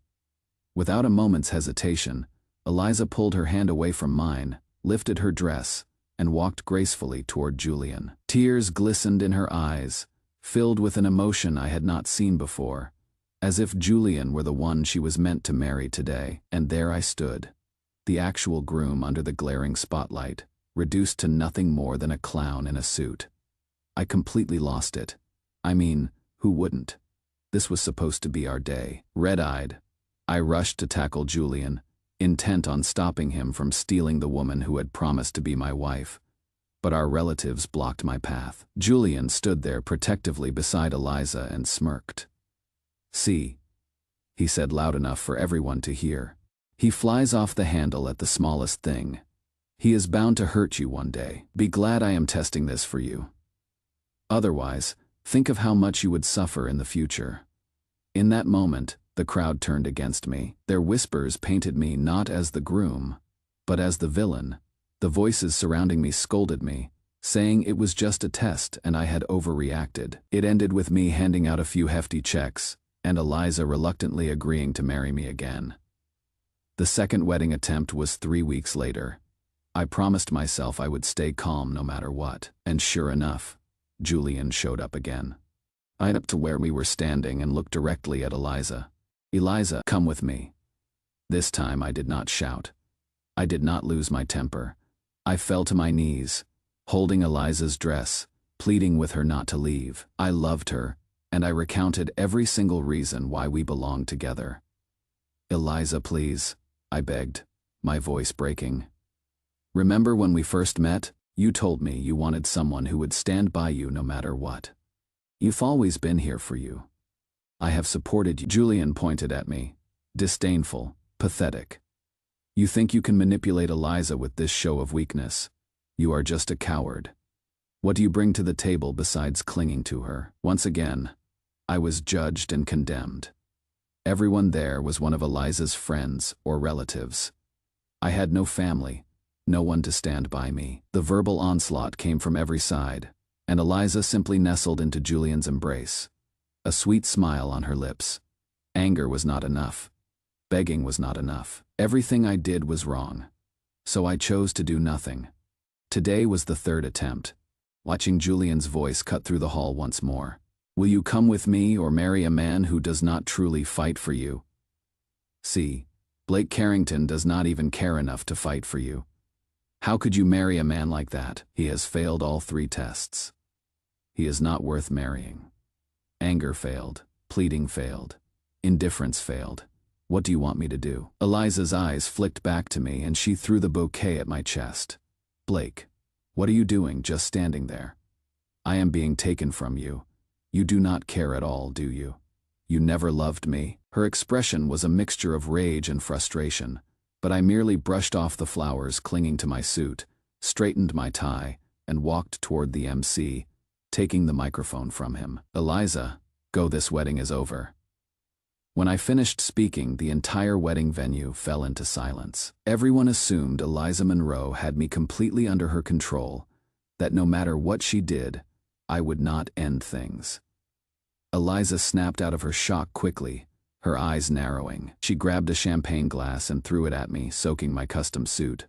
"Specifically for this day, Blake Carrington, how dare you say the wedding is off?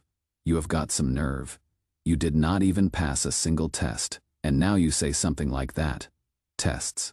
A single wedding costing tens of thousands of dollars. Dresses, photography, the MC, flowers, venues. 3 weddings costing millions in total. I laughed bitterly. Every cent came from me. Oh, so they were tests, not real weddings. Fine. All 3 weddings came to $450,000. Pay it back. Can you do that? Eliza's face fell. She could not possibly pay it back. Every doctor, every piece of jewelry she owned, I paid for. The house her parents lived in, the car they drove, even their jobs at my company, they all came from me. She would not be able to come up with that money, no matter what. The luxurious life Eliza enjoyed was funded solely by me, but none of that mattered to her. Instead, she doubled down, eyes blazing as she grabbed another glass and hurled it at me. Spending money on me is a privilege. What do you have besides a pile of cash you think will tie me down? And now you dare to demand it back. I will make you regret it. With that, she stormed out, wedding gown trailing behind her, and Julian Hart followed close, casting a triumphant smirk my way. As they exited, I watched, a hollow feeling taking root in my chest. 5 years of love. And this was who she really was. I glanced down at the wedding band still pressed into my palm, its outline sharp against my skin, and finally the tears fell. Eliza and Julian had been together before. When her family fell from wealth, Julian had walked away. That is when I came in, loving her fiercely, supporting her through everything. When she accepted me as her partner, I thought my love had won. Then Julian came back from overseas, ruining everything in an instant. Eliza fell for him again without a second thought. She stopped caring about me, my objections, everything except my money. She only cared about Julian. The relationship had been decaying for a long time. I had just been too naive to see it. I reclaimed the bride price I had given to her parents, and told the MC to clear the guests from the hall. I changed out of my soaked suit, grabbed my car keys, and prepared to head home, when one of Eliza's relatives grabbed my arm, sneering Blake. "So when is the next wedding?" he said, laughing at my expense. They thought it was a joke that I would never truly leave her. I said nothing, walking straight to my car. There would not be another wedding. Edit. I am reading all your comments, and honestly, I am overwhelmed. Some of you are asking why I let it get this far. Fair question.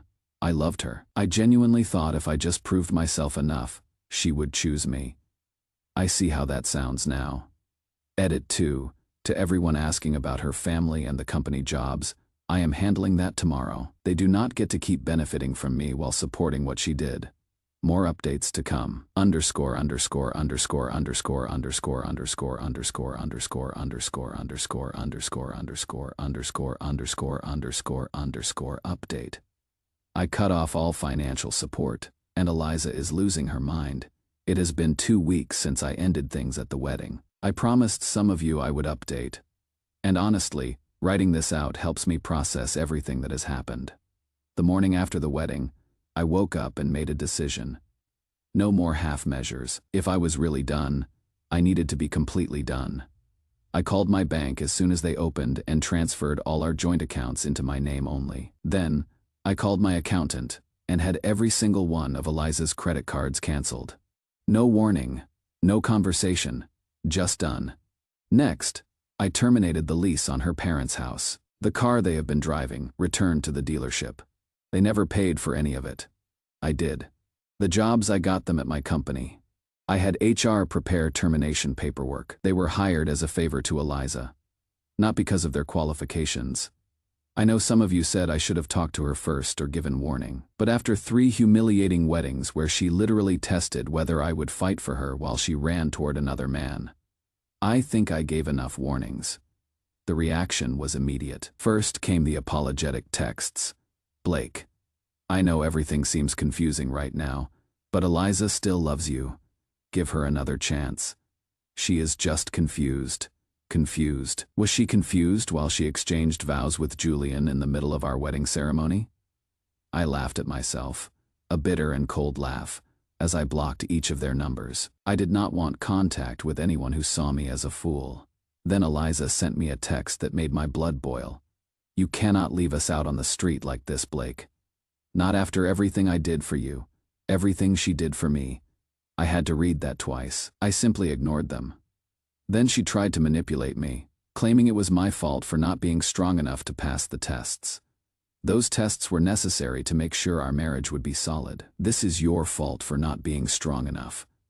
If you had just proven yourself, we would be married right now. What kind of woman puts a man through this kind of humiliation 3 times, mocking him in front of everyone just to test his love? Her relatives also began to pressure me, showing up at my office, yelling in the parking lot, demanding that I reconsider and get back together with Eliza. They looked at me as if I were some heartless monster for leaving them without their luxurious lifestyle.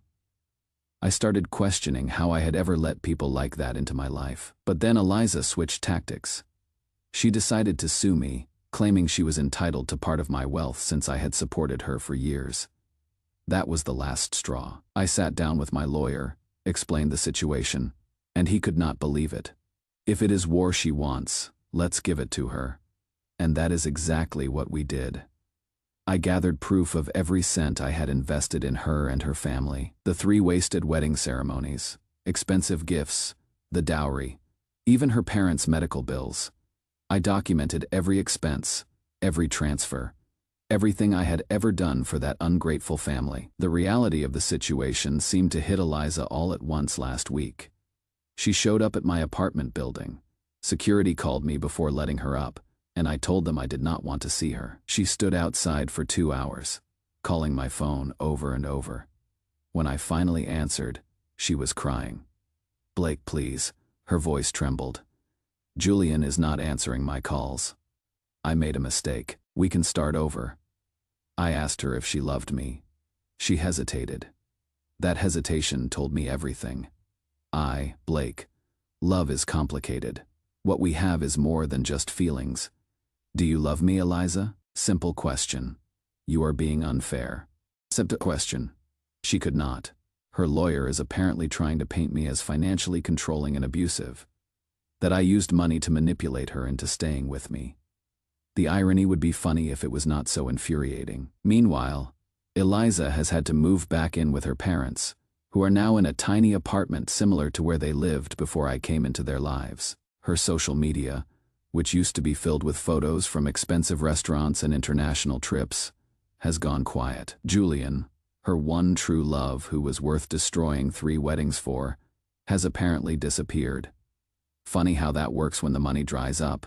I am not going to lie. Part of me feels satisfied watching the consequences catch up to her. But another part of me just feels exhausted. 5 years of my life invested in someone who never valued me. Some of you commented on my first post asking why I stayed so long. I think I know now. I did not have family growing up. I built everything I have from nothing. When Eliza accepted me, when she let me into her life, I thought I had finally found the family and connection I always wanted. I was so desperate for that belonging that I let her treat me however she wanted. I am in therapy now. First session was 2 days ago. My therapist asked me what I wanted from all this, and I realized I do not want revenge. I do not want Eliza to suffer. I just want her to understand that actions have consequences. The court case is going to be brutal. I will update after the court date. Thank you all for the support. Reading your comments helped me realize I was not crazy for walking away. Edit. Someone asked about Julian. I hired a private investigator. Turns out he came back specifically because he heard Eliza was engaged to someone wealthy. He was never planning to actually be with her long term. He just wanted to disrupt things and see if he could benefit somehow. Real piece of work. That guy. Underscore underscore underscore underscore underscore underscore underscore underscore underscore underscore underscore underscore underscore underscore underscore underscore update 2. The court case is over, and Eliza got nothing. Now, I am taking this further. The court hearing was 3 days ago. I am still processing everything that happened, but I promised updates. So, here we are. Eliza showed up with Julian. That was her first mistake. Her lawyer looked like he wanted to disappear. She claimed I had manipulated her into staying with me by making her dependent on my money. She said I had emotionally abused her by forcing her into wedding ceremonies she did not want. The problem with her story is that I had documentation for everything. Bank statements showing she had full access to joint accounts, text messages, where she specifically asked me to buy things for her and her parents, emails where she pushed for bigger, more expensive weddings. My lawyer presented everything methodically. The 3 wedding ceremonies I paid for entirely. The house, car, jobs for her parents, the jewelry, clothes, trips. He showed text messages between Eliza and her friends, where she literally called me her safety net. Then he pulled up a message on the screen. Your Honor. This is a text exchange between Miss Monroe and her friend from 18 months ago. He read it aloud for the court. Eliza, Blake just bought me another Cartier bracelet, friend. OMG, you are so lucky, Eliza.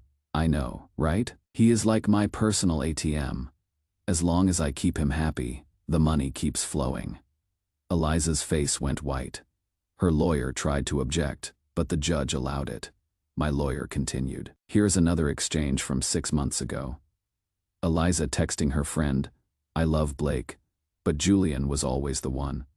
If he came back, I do not know what I would do. Friend, but Blake takes such good care of you, Eliza. I know. That is why I need to be smart about this. Blake is my safety net. When the judge asked her directly if she loved me or if she valued financial security more, she could not answer. She just cried. Julian put his arm around her, and that seemed to make the judge even less sympathetic. The ruling came down hard. Not only did she get nothing from me, the judge ordered her to pay back a portion of what I had spent. $60,000. She has 6 months to pay it, or face additional penalties. The judge looked at her sternly and said, Miss Monroe, you chose to humiliate this man publicly on 3 separate occasions. You brought your ex-boyfriend to interrupt your own wedding ceremonies. You called them tests. This court does not reward manipulation and exploitation. The look on her face when the ruling was read was something I will never forget. Julian stopped smiling very quickly after that. I felt lighter than I have in months. The court case handled the financial side, but Eliza and her family had spent 5 years building a social network on my dime. They were still connected to people who saw them as respectable, successful. That needed to change.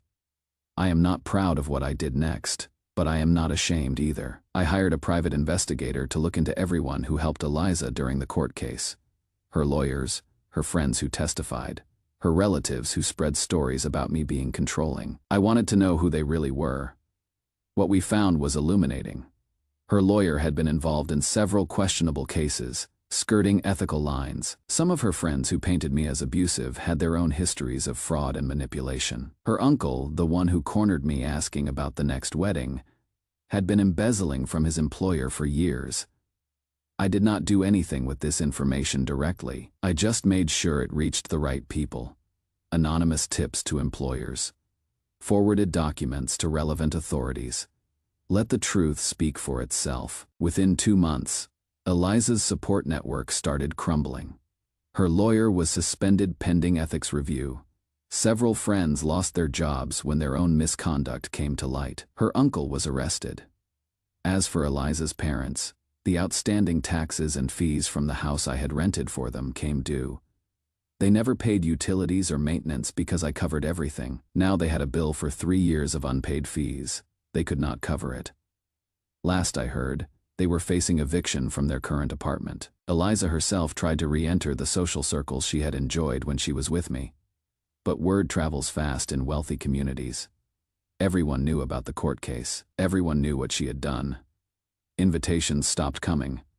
She tried working at a cafe but could not handle it. She was so used to luxury that having to actually work for minimum wage broke her. She made one last attempt to reach out to Julian, but he had disappeared completely. 3 weeks ago, Eliza called me. She said she needed to see me one last time. I almost said no, but curiosity won out. We met at a small coffee shop. I barely recognized her. She looked exhausted, worn down. Her clothes were simple, nothing like the designer outfits she used to wear. Blake, please, she started, her voice trembling. I know I made mistakes, that I was proud, and maybe even unfair. But we had something real, did not we? I chuckled softly. The irony of hearing those words from her was almost too much to bear. Something real? I asked with a calm that unsettled her. You threw away anything real the moment you put me through your tests, Eliza. To you, I was just a way to maintain the life you wanted. Nothing more. She lowered her gaze, the mask she had maintained finally crumbling. I did not know what I was doing. I was confused.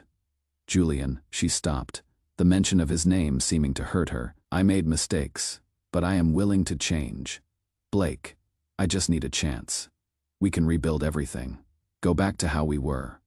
I smiled one last time. I spent years believing you were my partner, that we were building something together. I really did love you. She lifted her eyes, a flicker of hope lighting up in them. But I was not finished.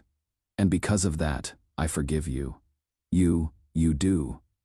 Her voice broke with hope. But forgiving you does not mean I am taking you back. It only means I can move forward without the shadow of what you did to me.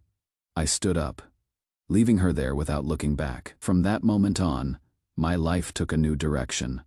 Some people might think I went too far, that systematically dismantling her support network and exposing the truth about her and the people who enabled her was excessive. Maybe it was, but I spent 5 years being generous, being kind, being understanding. I gave everything to someone who gave nothing back. I'm building relationships with people who value me for who I am, not what I can provide. Therapy has helped me understand why I accepted so little for so long. The sweetest revenge was not watching Eliza lose everything. It was realizing that I had finally learned to value myself enough to walk away. Edit. For those asking if I feel guilty. Sometimes, yes, not for ending it, or for the court case, but for the systematic dismantling of her support network. Sometimes, I wonder if I went too far. My therapist says that questioning my actions means I am not becoming the kind of person who enjoys others' pain. I am still working through it. Underscore.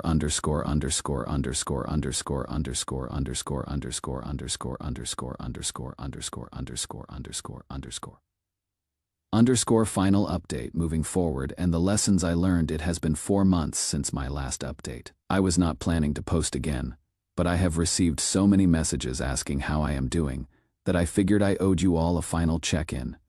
First, the practical updates. The court ordered payment from Eliza. She made the first installment late and has been struggling with the rest. I do not care that much about the money anymore. What mattered was the principle. Her lawyer reached out asking if I would accept a settlement for less. Mr. Carrington, my client is prepared to offer a settlement. She can pay $30,000 now, if you agree to forgive the remainder. No, I said simply. Mr. Carrington, be reasonable. She is working minimum wage. $60,000 is impossible for her. Then she should not have taken me to court claiming I owed her money. Agreements need to mean something. The answer is no. Eliza herself has apparently stabilized somewhat. I heard through mutual acquaintances that she found work as an administrative assistant and is living with a roommate. Julian is permanently out of the picture. I wish I could say I felt satisfaction hearing this, but mostly I just feel nothing. She is not my problem to solve or my story to follow anymore. What I want to talk about in this final update is what I learned through all of this. Because if my experience helps even one person recognize their own situation earlier than I recognized mine, then something good came from those 5 painful years. I grew up without family. I built my career from nothing. When Eliza and her family welcomed me into their lives, I thought I had finally found what I was missing. I was so grateful for that acceptance that I never stopped to question what they were actually offering me. Acceptance is not the same as love. Access is not the same as respect. Looking back, the red flags were there from the beginning. The way she always had me pay for everything but framed it as me being generous rather than her being entitled. How she would compare me to Julian in small ways, always making sure I knew he had been her great love.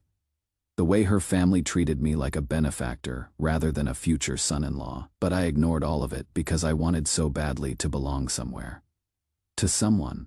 I thought if I just gave enough, loved enough, proved myself enough, I would become irreplaceable to her. I was wrong. You cannot earn love from someone who sees you as a utility. She tested me because she enjoyed having that power. That is not love. That is control masquerading as concern. Last week, I was having dinner with someone I have been seeing for 2 months now. She is a lawyer at a different firm. On our first date, she insisted on splitting the bill. When I protested, she said something that stuck with me. Blake, I do not need you to take care of me financially. I need you to show up emotionally. That is what partnership means. During dinner, she asked about Eliza. I told her the whole story. When I finished, she was quiet for a moment. Can I ask you something? Do you regret how you handled the revenge part? I thought about it. Sometimes. The court case was necessary. Ending the relationship was necessary, but everything after. I'm the kind of person I did not want to be. The fact that you question it means you are not that person, she said softly. That person would not care, would not wonder. When I look at photos from those attempted weddings, I barely recognize the man standing at that altar. Someone so desperate to be chosen that he accepted being treated as disposable. That man is gone. I do not miss him. To anyone reading this who sees echoes of their own situation, please do not wait for a third public humiliation to recognize what is happening. You do not need permission to walk away from people who treat you poorly. You do not need to prove anything to anyone except yourself. Love should not feel like a test you are constantly failing. Partnership should not feel like a transaction where you give everything and receive nothing. I spent $450,000 on 3 weddings that never happened. I spent close to $2 million supporting someone and her family for 5 years, but the most expensive thing I sacrificed was not money. It was time. Time I cannot get back. Years of my life invested in someone who was never investing in me. Do not make my mistake. Do not confuse generosity with obligation. Do not confuse tolerance with love. And do not ever let anyone convince you that their mistreatment is actually a test of your devotion. I am closing this chapter completely now. No more updates. Eliza is not part of my story anymore, and I am not part of hers. We are strangers who once knew each other, and that is exactly how it should be. Thank you to everyone who supported me through these posts. Your perspectives helped me see clearly when I was still too close to the situation. You reminded me that I deserved better, even when I had forgotten that myself. To future readers who might stumble on this story months or years from now, I hope you are in a healthy relationship where you feel valued and respected. If you are not, I hope my story gives you the courage to make different choices than I did. You deserve better. You always did. This is Blake, signing off for the last time. I am moving forward, and I am finally at peace. Story 5. My fiancée lost control when she saw someone at our engagement party. I don't know what to do. I, 28M, have been with my girlfriend Liza, 27F, for 12 years.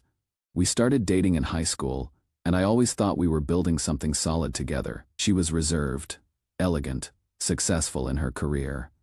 Everyone admired her composure and kindness. I felt lucky. Last weekend was our engagement party. I had been planning it for months, wanting everything to be perfect for her. The venue, the flowers, the guest list. I was so focused on making her happy that I didn't notice the signs until it was too late. Matthew Cooper showed up. I should explain who Matthew is because it matters. When I was 8 years old, my mother had an affair that destroyed our family. The man she had the affair with had a son named Matthew, same age as me. For 20 years, Matthew has been this shadow in my life. He was always there, always taking things that should have been mine, opportunities, recognition, even my parents' attention during the worst years of the divorce. When Matthew walked into our engagement party, Liza saw him for the first time in years. They knew each other from college, apparently, though she rarely mentioned him to me. Something changed in her face. I watched her freeze. Then her hand trembled so badly she dropped her champagne glass. It shattered on the floor. She has never been clumsy. In 12 years, I have never seen her lose composure like that. She started yelling at me in front of everyone. accused me of inviting him to hurt her. I tried to calm her down, but she slapped me across the face in front of all our guests and told me to get out. I was so shocked I just stood there. She had never raised her voice to me before, let alone hit me. Then she told me to get out of the car we came in together. I had been drinking, so I was not in a good state, but she did not care. She just wanted me gone. I ended up walking home in my dress shoes, 3 miles in the dark. My feet were bleeding by the time I got back to our apartment. When I opened the door, I found them together. Liza was holding Matthew, not just comforting him, the way she had not held me in years. I stood there in the doorway, feet bleeding, and watched my fiancé embrace the one person in the world who has caused me the most pain. She looked up and saw me. She quickly let go of Matthew and started explaining. Matthew was drunk. I brought him here since I was worried about him walking alone. It is innocent, Eden. But I saw the way she looked at him. I have never seen her look at me like that. Matthew, to his credit, said he should leave to avoid misunderstandings. But Liza spent the next 10 minutes defending him. Matthew is such a good man. He is so decent and kind. I stood there listening to her use words about him. She has never used about me. I said something I probably should not have said. I told her the truth about Matthew. He is the son of our family's mistress. She exploded. Your bitter nature makes me disgusted. No wonder nobody loves you. I just stared at her. This woman who promised me 12 years ago, Eden, you are the best person. Even if everyone abandons you, I will love you forever. Those words got me through the worst years of my life. I held on to them like a lifeline, built my entire future around them. Now she was using my deepest wound against me to defend him. I noticed she was wearing a necklace I had never seen before, a raindrop pendant. When I looked closer, I remembered the small raindrop tattoo on her chest. A tattoo I thought was just a random choice. Now, I wonder if it meant something else all along. My feet hurt so badly I could barely stand. There will not be a future, I said. She looked confused. Then Matthew started crying and she ran after him, dropped the pendant on her way out. I picked it up. Later I saw she posted online looking for it, offering $1 million reward for an old pendant. Our entire wedding budget is only $200,000. Reddit. I don't know what to do. Our wedding is in 2 weeks. I have been planning this for months. I love her. At least I thought I did. But I keep replaying that scene in my head, the way she held him, the way she defended him, the things she said to me. Am I overreacting? Should I try to talk to her? Or is this relationship already over? Edit. Thank you for all the responses. I did not expect this many people to comment. I need to think about everything you all said. This is harder than I thought it would be. Edit 2. Some people are asking why I stayed with her for 12 years if there were problems. Honestly, I did not see them as problems before. I thought she was just reserved private. I made excuses for things that maybe I should not have excused. You do that when you love someone, right? Update original post here, if you need context. I did not expect to post again so soon, but a lot has happened in the past few days and I need to get this out. Writing it down helps me process everything. After my last post, I spent 2 days just sitting in our apartment trying to make sense of what happened. Liza came home briefly, but she was distant. She would check her phone constantly and disappear for hours without explanation. She would snap at me or give vague answers about work emergencies. I am not an idiot. I know what was happening, but I needed proof. Not for her. For myself. To confirm I was not losing my mind, I checked our home surveillance system. I know that sounds bad, invasion of privacy and all that. But this is my home too, and I needed to understand what was really going on. What I saw broke something in me. Matthew was there, in our apartment, wearing my clothes, my pajamas specifically. Liza was cooking for him. She never cooks. In 12 years, she has never made me breakfast or cooked me soup or done any of the domestic things she was doing for him. She always said she was too busy, too focused on her career. But there she was, making him wake up soup, like it was the most natural thing in the world. Then I watched her massage his feet while he talked. Just listen to him talk about himself while she sat on the floor rubbing his feet like a servant. He asked her, "You are actually marrying a stand-in?" She did not answer, just kept massaging his feet. Then he said, "You did all this to provoke me? Did not you? This room, the ring, the cake, everything is my style." He was right. I had not noticed it before, but everything about our wedding, our home, our life together was designed to his taste. Colors he likes, furniture he would choose. Even the engagement ring she picked out was something he would have selected. How did I not see it? Then he said, "You love me, not him." She still did not answer. Instead, she kissed him. I watched my fiancé kiss another man with more passion than she has ever kissed me. In 12 years, we never kissed like that. I thought she was shy, uncomfortable with physical affection. I was wrong. She was just saving it for him. I turned off the surveillance and sat there for a long time. My phone rang. It was my uncle calling from overseas. He has been trying to get me to join the family business for years. But I always said no because of Liza, because I wanted to build a life here with her. I picked up the phone and said, "Uncle, I am not getting married. I want to come to you." There was a pause. Then he said, "That is good. Our family business was going to be yours anyway. It is good that you come soon and adapt early." I started crying, could not help it. He said, "Eden, don't cry. You are young. Don't let marriage hold you back. You have a future.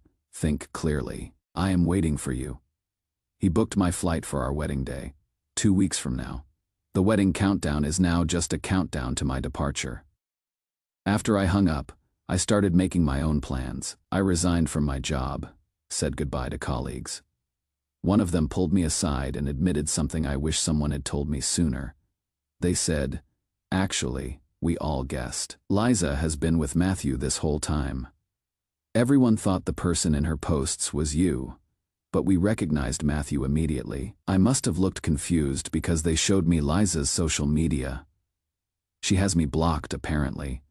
I did not even know, but everyone else could see her posts. Pictures of her and Matthew at amusement parks, trying on wedding attire together, watching sunrises. All the things I wanted to do with her that she said she was too busy for. She was never too busy. She just did not want to do those things with me.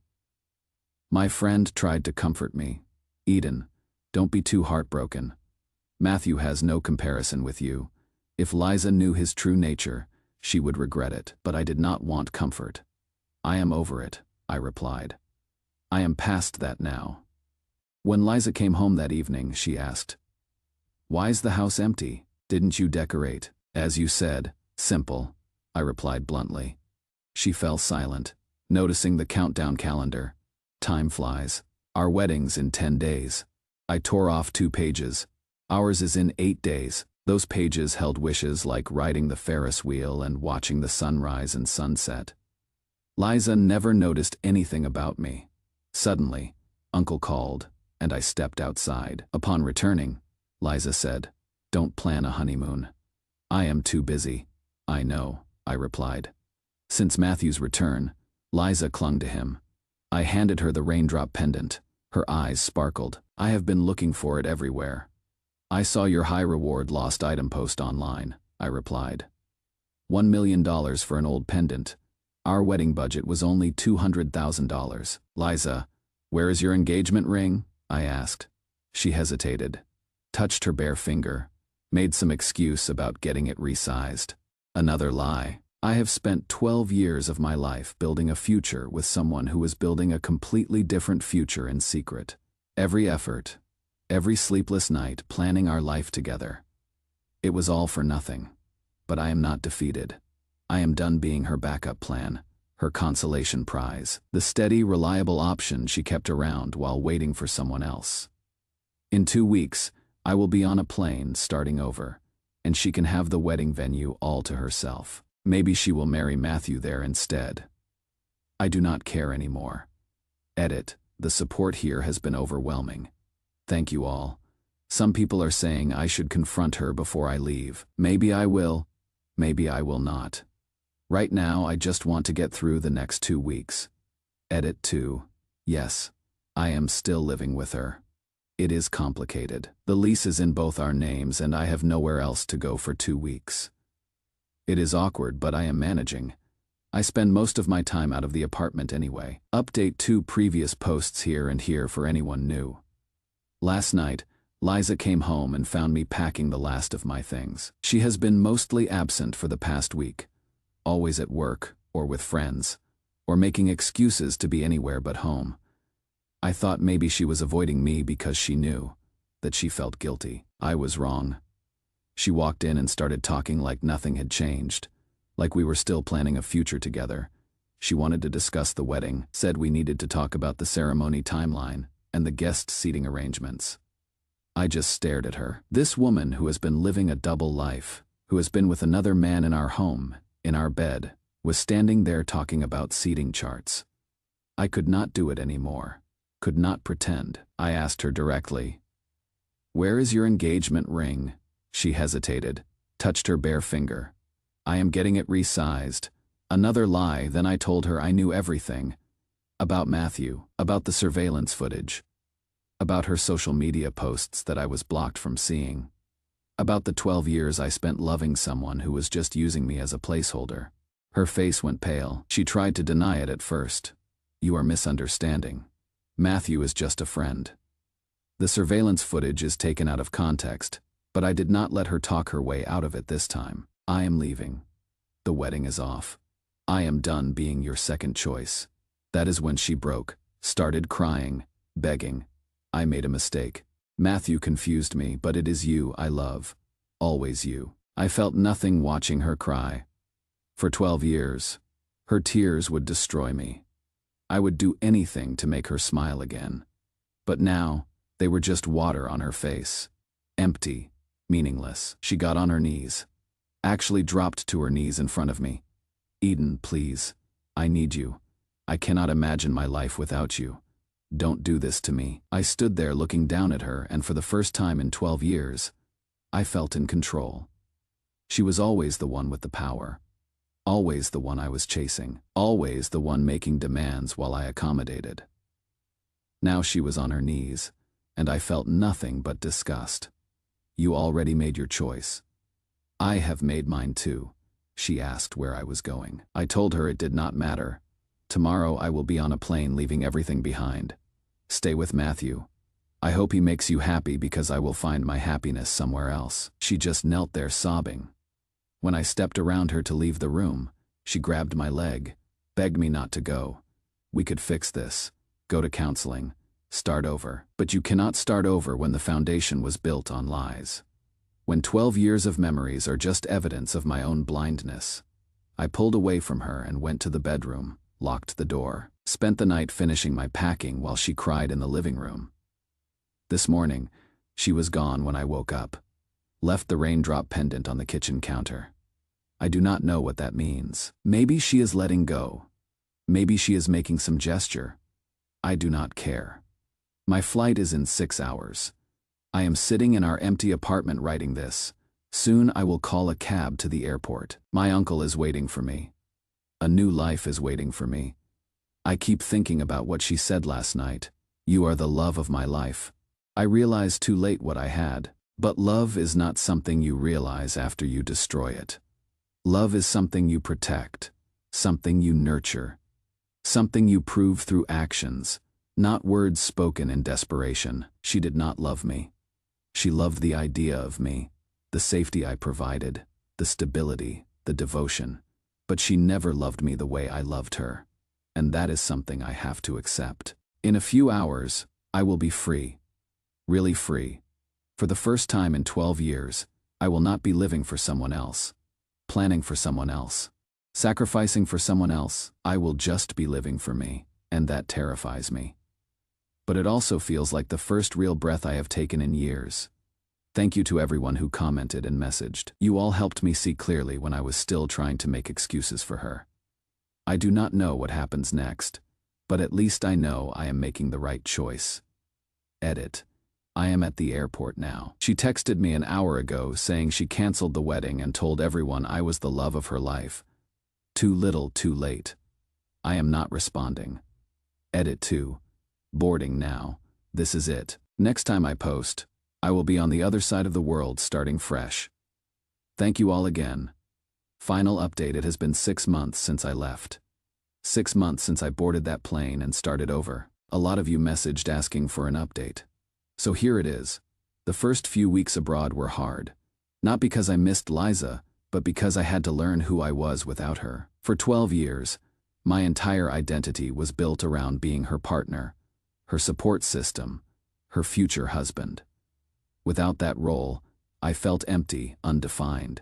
But my uncle was patient. He put me to work immediately in the family business, gave me real responsibilities, real challenges. For the first time, I was building something that was entirely mine, not ours. Mine. The company started growing. We expanded into international markets. I discovered I was actually good at this. Good at making decisions without second-guessing myself. Good at leading without constantly seeking approval. Good at being just me. I bought my own apartment with the money I saved. Modern minimalist. Nothing like the home I shared with Liza. I wake up to ocean views, drink my coffee on the balcony, plan my days around what I want to do, not what someone else needs from me. I have traveled to places I always dreamed of seeing, met new people, rediscovered old hobbies, started therapy to work through everything. My therapist helped me understand that what I experienced was not just a breakup, it was grief for a future that never really existed. Now, about what happened with Liza and Matthew. I was not actively seeking information, but mutual friends could not resist updating me. Apparently, everything fell apart between them pretty quickly after I left. Matthew was never serious about her. He never is serious about anyone. Once the thrill of winning her away from me wore off, he lost interest. When Liza confronted him, he did not even try to deny it. Just shrugged and said she knew what she was getting into, that it was her choice to blow up her life for him. He moved out of what used to be our apartment without a second thought. Liza tried to rebuild, but it was not easy. Her reputation took a hit. Mutual friends saw how she treated me, how quickly she moved on, and most of them distanced themselves. She lost her job for reasons I do not fully understand. Something about professional boundaries and Matthew causing problems at her workplace too. She ended up moving back in with her parents. Said it made her feel like a failure. She reached out to me several times over these 6 months. Long messages apologizing, explaining, trying to justify what happened. The last message was different though. She said she finally understood how much I loved her, that she spent sleepless nights thinking about what could have been, that she was sorry for not seeing it sooner. I did not respond. Some doors, once closed, are better left that way. I am not angry anymore. I was for a while. In those first few months, I fantasized about revenge, about making them pay for what they did. But actual revenge turned out to be boring. It was just them destroying themselves while I lived my life. They did not need me to ruin them. They ruined themselves. The best revenge was just moving forward, building something better, becoming someone better. Not because I wanted to prove anything to Liza, but because I wanted to prove something to myself. I have met someone new. Nothing serious yet. I am not ready for serious, but she is kind, genuine. She sees me for who I am, not who she needs me to be. We take things slow. I am learning what healthy actually looks like. Some people might read this and think I should be more bitter, more damaged, more broken. Not broken, but here is what I learned. Not because the terrible thing made you strong, but because you chose to grow from it, instead of staying stuck in it. Liza made her choices. Matthew made his. They are living with those consequences now. And I am living with mine. The difference is, my consequences led to freedom, to growth, to peace. I do not know what my future holds. I do not know if I will ever fully trust someone the way I trusted Liza. But I know I will never again sacrifice my own worth for someone else's comfort. I will never again ignore red flags because I am afraid of being alone. And most importantly, I know that being alone is better than being with someone who makes you feel alone. So this is it, my final update. I am closing this chapter completely. moving forward without looking back. Thank you to everyone who supported me through the worst time of my life. You all helped save me in ways you do not even realize. And never settle for being someone's backup plan. Edit. Thank you for all the kind words and awards. I am going to log off now and focus on my real life instead of this story, but I will always be grateful for this community. You all gave me clarity when I needed it most. Final edit. For everyone asking if I would take Liza back if she showed up today. The answer is no, not out of spite or revenge, but because I have built a life I love, and she has no place in it anymore. That is not cruelty. That is just growth. Goodbye, everyone. Story 6. My wife just asked for a divorce over text. No explanation. After 7 years, I 33M have been married to Sarah 31F for 7 years. I work as an accountant making decent money. She is a real estate agent. We have a nice house in suburban Denver and I thought we were happy. This morning at 9:47 a.m. my phone buzzed. Message from Sarah: David, I want a divorce. I cannot do this anymore. I will pick up my things this weekend. That is it. No explanation, no conversation, just a cold announcement. After 7 years of marriage, this is how it ends. I stared at the screen for 30 seconds. Most men would call immediately, demanding explanations. But something about that message, so calculated and final, made me pause. I typed back. Okay, here is the thing. I wasn't surprised. The Sarah who sent that message isn't the woman I married. That Sarah was warm, spontaneous, happy with our modest but comfortable life. Everything changed 8 months ago when she joined Morrison & Associates. This boutique real estate firm dealing with ultra-wealthy clients. Suddenly, our conversations were all about luxury cars, designer handbags, vacation homes. She started working late constantly, attending networking events every night. The biggest change came through her new best friend, Jessica Martinez. Jessica is everything Sarah wanted to become. Polished, wealthy, married to a tech executive. Sarah would come home from lunch with Jessica carrying shopping bags from stores we had never afforded. When I questioned credit card statements showing $400 for a blouse, she would get defensive. Image matters when you are dealing with clients who have 7-figure budgets. 3 weeks ago, Sarah went to Vegas with Jessica for a business conference. The pictures showed expensive dinners, VIP clubs, shopping sprees. When she came back, she was different. Distant, moving through our house like she was already living somewhere else. Now, with her divorce text glowing on my screen, I realize Sarah hasn't just decided she wants out. She has been planning this for months. My phone buzzed again. I hope we can handle this maturely. I think it is best for both of us. I felt something I hadn't experienced in months. Clarity. Instead of wallowing, I opened my laptop and researched divorce attorneys. By noon, I had consultations scheduled with 3 lawyers. After 7 years, I have learned about my wife. Sarah is impulsive, driven by emotion, terrible at long-term thinking. She is also convinced I am predictable, passive, and will handle this divorce by being accommodating. She is about to discover she dramatically underestimated me. That evening, Sarah came home around 7:30. Hi. I am just grabbing some things. Jessica and I are going to discuss the logistics. Of course you are. Take your time. She paused, expecting more reaction. When I went back to my tablet, she left with aggressive door slamming. What Sarah doesn't know is that 3 months ago, when she started acting secretive, I set up family sharing on our iCloud accounts. For emergencies, I had told her. She agreed without paying attention. That night, I accessed our shared message backups.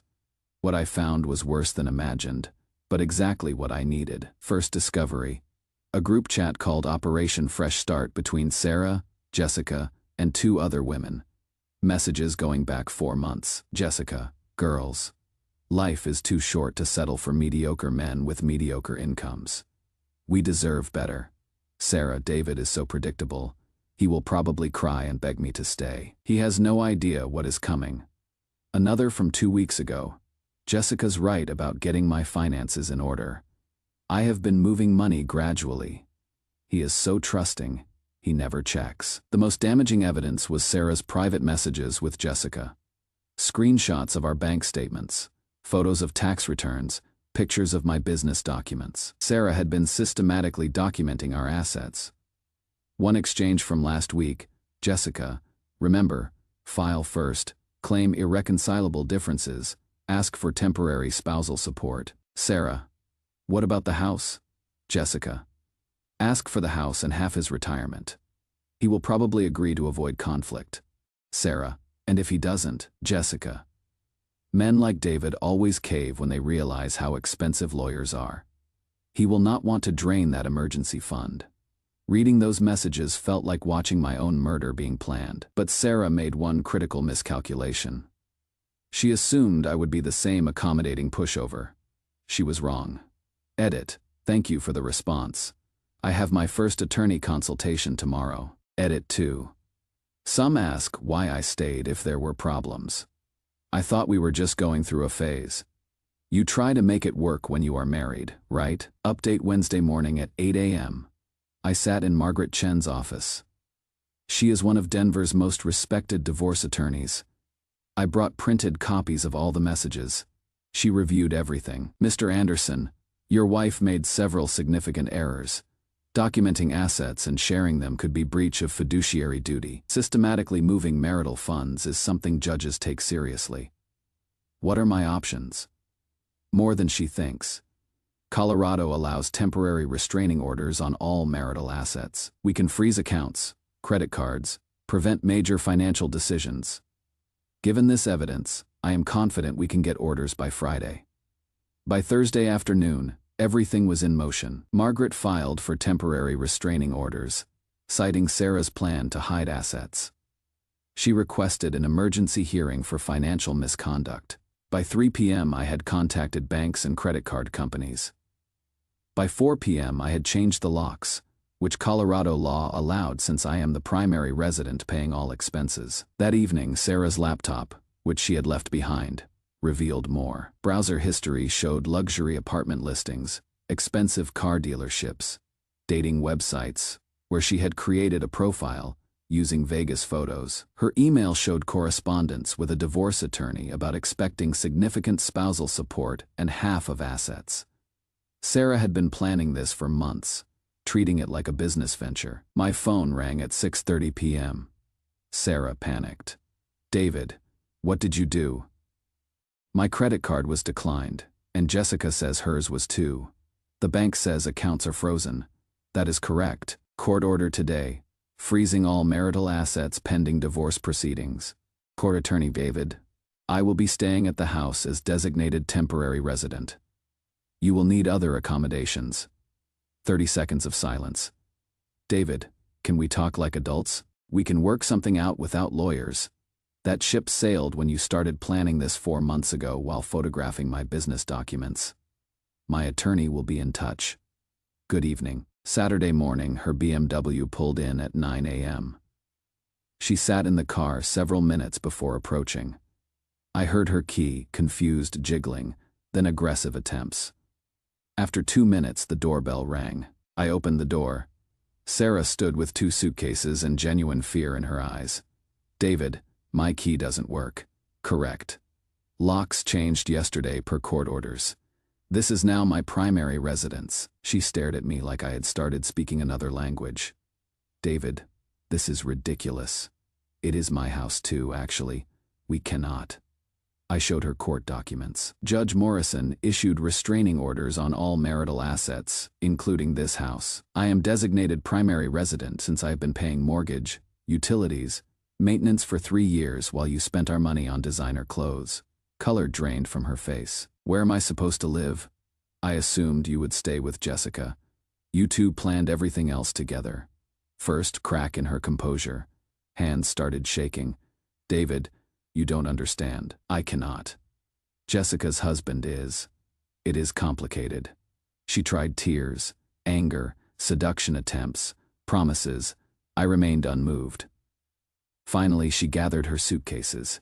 You are going to regret this. I know things about your business. Threatening your spouse during divorce proceedings is something judges take seriously. Good day, Sarah. Messages started that afternoon. 2:15 p.m. I am at a hotel. This is insane. 3:23 p.m. This is harassment. I have rights. 5:52 p.m. David, please. I am sorry, we can fix this. Sunday evening brought different Sarah. 7:30 p.m. David, I am scared. Can we please talk? 11:15 p.m. I love you, I know. I haven't acted like it. Please don't throw away 7 years. Monday morning, 6:30 a.m. I slept in my car. Hotel kicked me out. That afternoon, unknown number. Sarah using Jessica's phone. David, this is insane. I haven't eaten in 2 days. I am in my car. Do you want me to starve? Sarah, you have a job. You make commissions. You can take care of yourself. You know I haven't closed deals in 6 weeks. All my money went to joint accounts. That was a lie. Evidence showed she had been moving money for months. She had just spent most of it. Your attorney will explain options during Wednesday's emergency hearing. What hearing? The one where you will account for $12,000 you moved from savings over 4 months and $8,000 in credit card charges. Long silence, David. I never meant for it to go this far. I was confused. Jessica convinced me I deserved better, but I already had everything I needed. You did. You chose to throw it away. Tuesday's messages showed complete breakdown. 5:30 a.m. I called my parents. They are horrified. 10:20 a.m. Morrison and Associates said I am on indefinite leave. 6 p.m. I am at the lake where you proposed. Remember what you said about always being a team? For the first time, I felt flicker of old sympathy. But then I remembered the months of lies, the cold calculation. Wednesday's hearing would reveal what Sarah was really made of. Edit, hearing is tomorrow. My attorney says we have strong case. Edit 2. Someone asked about Jessica. I will explain next update. Update 2 Tuesday evening. I have information about what our wives have been planning. We met Wednesday morning before my hearing. I found out about Jessica's divorce consultation business by accident. She left her laptop open. I saw messages from not just your wife, but 3 other women. She has been running a side operation, helping wives plan strategic divorces for percentage of settlements. The folder he gave me made my blood run cold. Jessica had been coaching multiple women through elaborate schemes to maximize divorce payouts while minimizing husbands' rights. Sophisticated operation with standardized advice about hiding assets, manufacturing grounds for spousal support. Your wife was one of Jessica's conservative cases. Some others were planning false domestic violence claims, hiding assets offshore, relocating children before filing. Documents showed Jessica's fee structure. 20% of settlements over $100,000, with bonuses for large awards. She had turned marriage destruction into profitable business. Why show me this? Jessica destroyed my marriage 3 years ago. She convinced my wife I was financially controlling. I only found out because my wife felt guilty and confessed afterward. Michael explained Jessica's pattern. Target vulnerable wives going through identity crises. Convince them their problems are their husband's fault. Systematically poison them against marriages while providing tactical support. Most importantly, documents showed Sarah's plan was more extensive than I realized. Jessica advised her to quit her job after divorce, claim she couldn't work due to trauma, seek both spousal support and share of my business. Timeline showed Sarah was supposed to stay married another year, documenting anything for emotional abuse claims.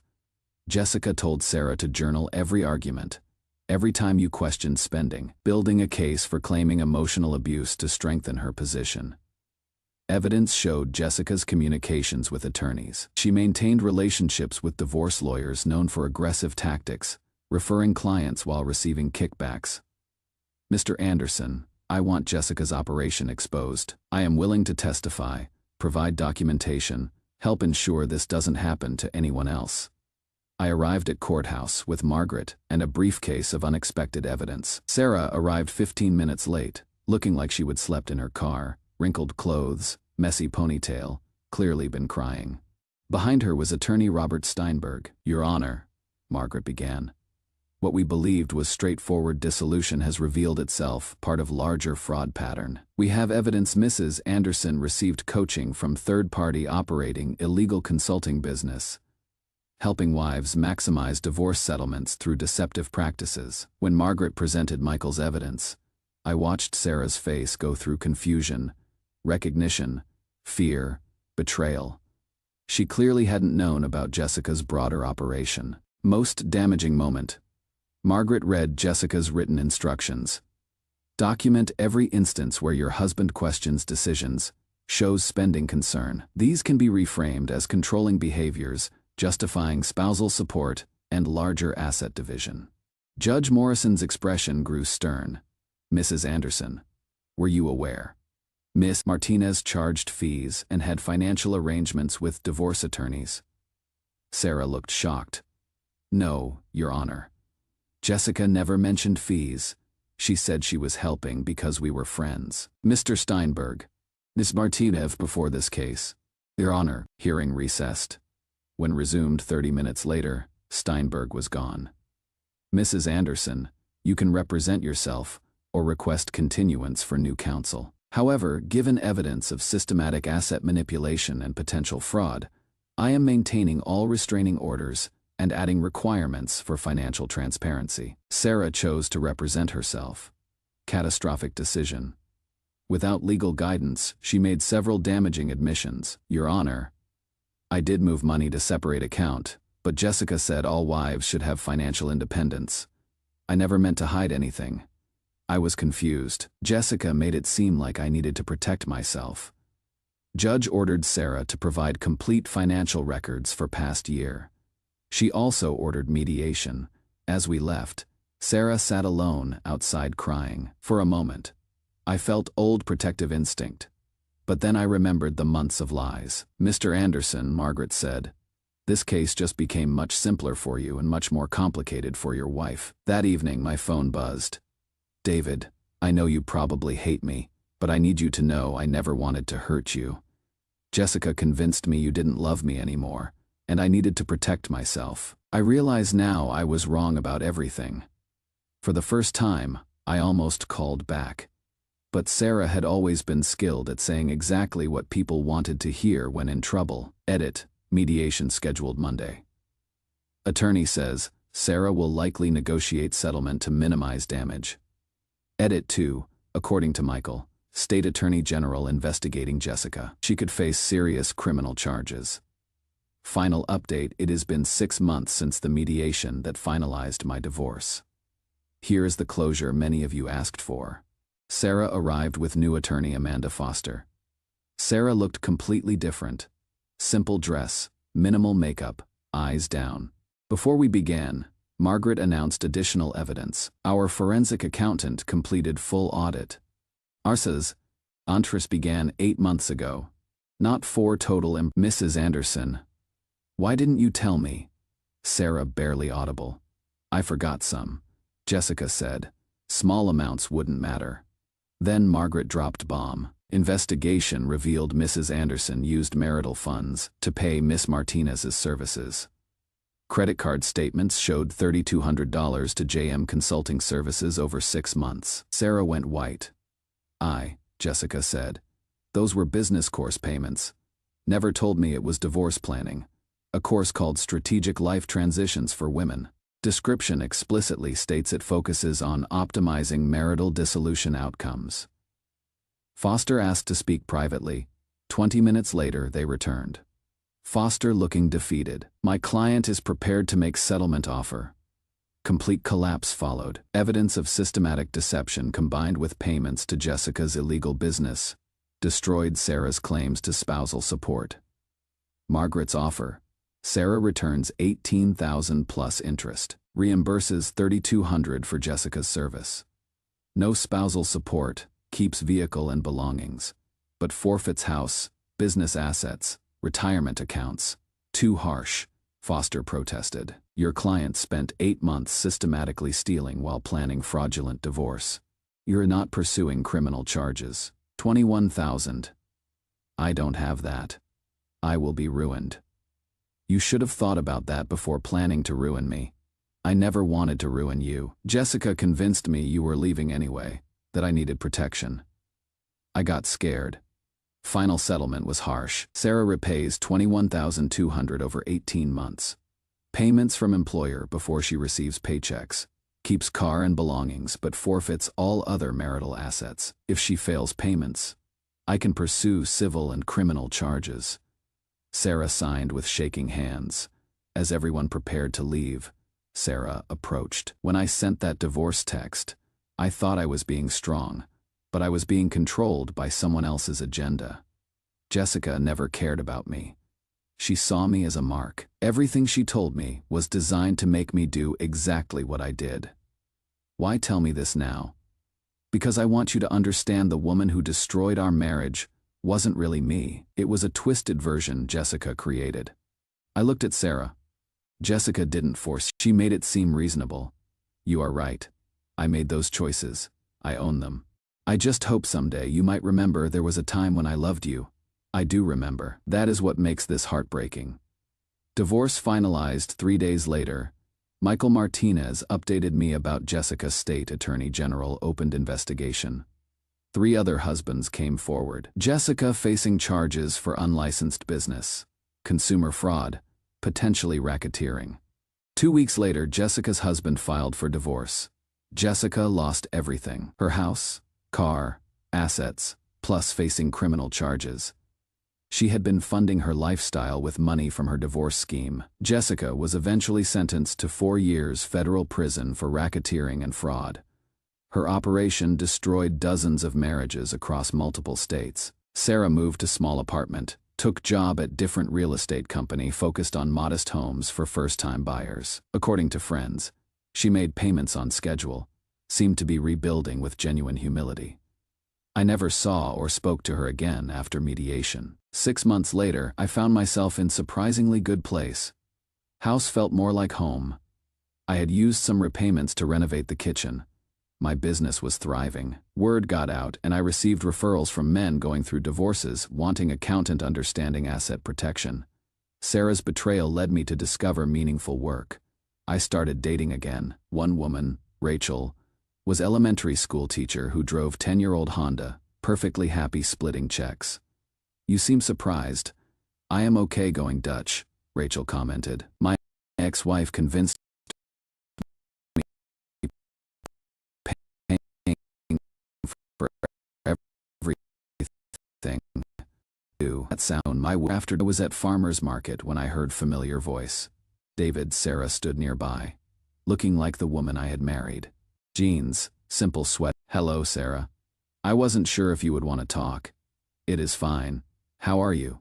Better than I deserve. I am at Hometown Realty, helping first-time buyers find affordable houses. Different, but more honest. I've therapy 6 months trying to understand how I became that person. What did you learn? That I was looking for someone to blame for my unhappiness. Jessica didn't create my dissatisfaction. She convinced me what I don't understand is why you couldn't just talk to me. Because I knew you would try to fix things. You would suggest compromises, budgets.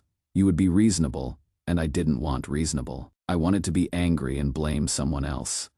Most honest thing she had said during entire crisis. As we prepared to part, Sarah pulled envelope from bag. This is final payment. I know it is not due for 6 months, but I got bonus, and wanted to finish this obligation. You don't have to now. Yes, I do. Carrying this debt has been daily reminder. I need to close that chapter. As I watched Sarah walk away, I felt something unexpected. Peace. I married Rachel 3 years later. Small wedding in local park. Cost less than what Sarah used to spend on single shopping trip. But it was perfect because it reflected who we actually were. Sometimes when Rachel and I are cooking dinner, I think about the text that changed everything. David, I want a divorce. I cannot do this anymore. Sarah was right about one thing. She couldn't maintain the pretense anymore. The woman who sent that text taught me sometimes the most loving thing is to let someone go. And sometimes the most important thing is standing up for your dignity. In quiet moments of my new life. I am grateful for both lessons. Edit. Thank you for following this journey. Your support meant everything. Choose partners who choose you every day. Final edit.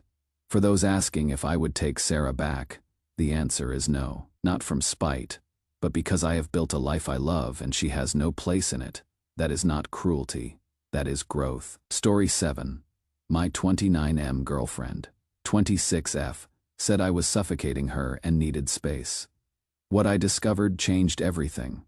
I am Camden, 29, graphic designer. The moment my girlfriend Sutton Claire asked for space, I felt the ground shift beneath me. We were at our usual Thai place, 18 months of relationship history, reduced to a conversation over pad Thai.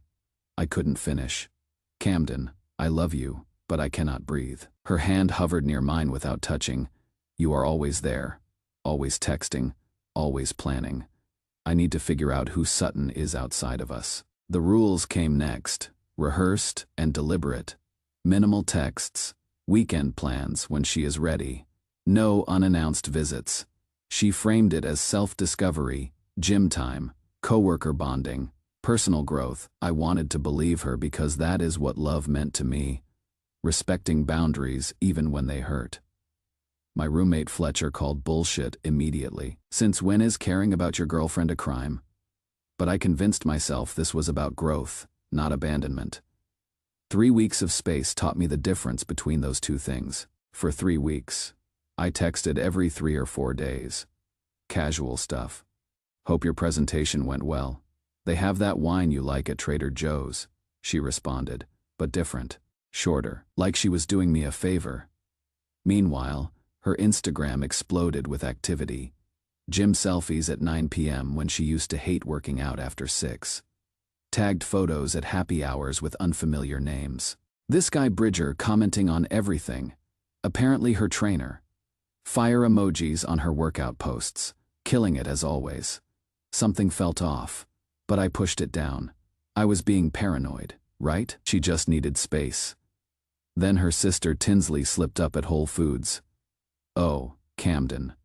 Sutton mentioned you guys are taking things slow. That Maxon guy from her office seems really into. She caught herself, face flushing. I mean, her whole team seems really tight. Maxon, another new name. I looked him up on LinkedIn. Marketing coordinator like her, 31, Northwestern grad, weekend lacrosse player. Larkert bro Sutton used to mock. But she is busier now than when you were together. Just not busy with you. I started therapy 2 weeks in. My therapist said respecting boundaries is important, but so is communication about needs. Sutton wouldn't really talk beyond vague. I need to find myself statements. Part of me wanted to fight for us. Another part wondered if this was her way of letting me down easy, and a small cynical voice I tried to ignore kept whispering that there was more to this story. Update 1. I didn't want to believe the comments on my last post. You all said needing space at 9 p.m. meant something else. Said to trust my gut about Bridger and Maxon. Said Tinsley's slip-up was telling. I defended Sutton. Said you didn't know her like I did. I was wrong. You were right. And what I discovered is worse than I imagined. After my post, I tried going back to normal. Give her space, focus on work, hit the gym with Fletcher. But Thursday night changed everything. Sutton canceled our one planned dinner for the week, the single date she had agreed to in her space parameters. Sorry, babe. Girls' night with the marketing team. Need to decompress from this brutal campaign. Rain check? Fletcher suggested we grab drinks in the same area. This new whiskey bar that opened up. I resisted at first, didn't want to seem like I was stalking her. But he made a point. If it is really a girls' night, what is the harm? Plus, that bar has those bacon-wrapped dates you love. We are walking past Marcello's, this Italian place, and through the window I see her, with Bridger, her harmless trainer. They are at a corner table, candle between them, and she is wearing the black dress I bought her for her birthday. The one she said made her feel beautiful. He is holding her hand across the table, thumb stroking her palm the way I used to. Fletcher grabbed my arm before I could move. Don't, not yet. You need to know everything first. We left. I threw up in the alley behind the bar, couldn't even make it to the bathroom. I started questioning if I would misunderstood. Maybe they were just friends. Maybe I was jumping to conclusions. So Friday night, I did something I am not proud of. I followed her Instagram stories. She was supposedly having a self-care night at home. Face mask, wine, Netflix. Except at 8:47 p.m., she posted a story from Rosewood Social, another restaurant. This time, with a location tag she forgot to hide. I drove there, I had to know. Different table, different guy. Maxon from her office, the lacrosse bro.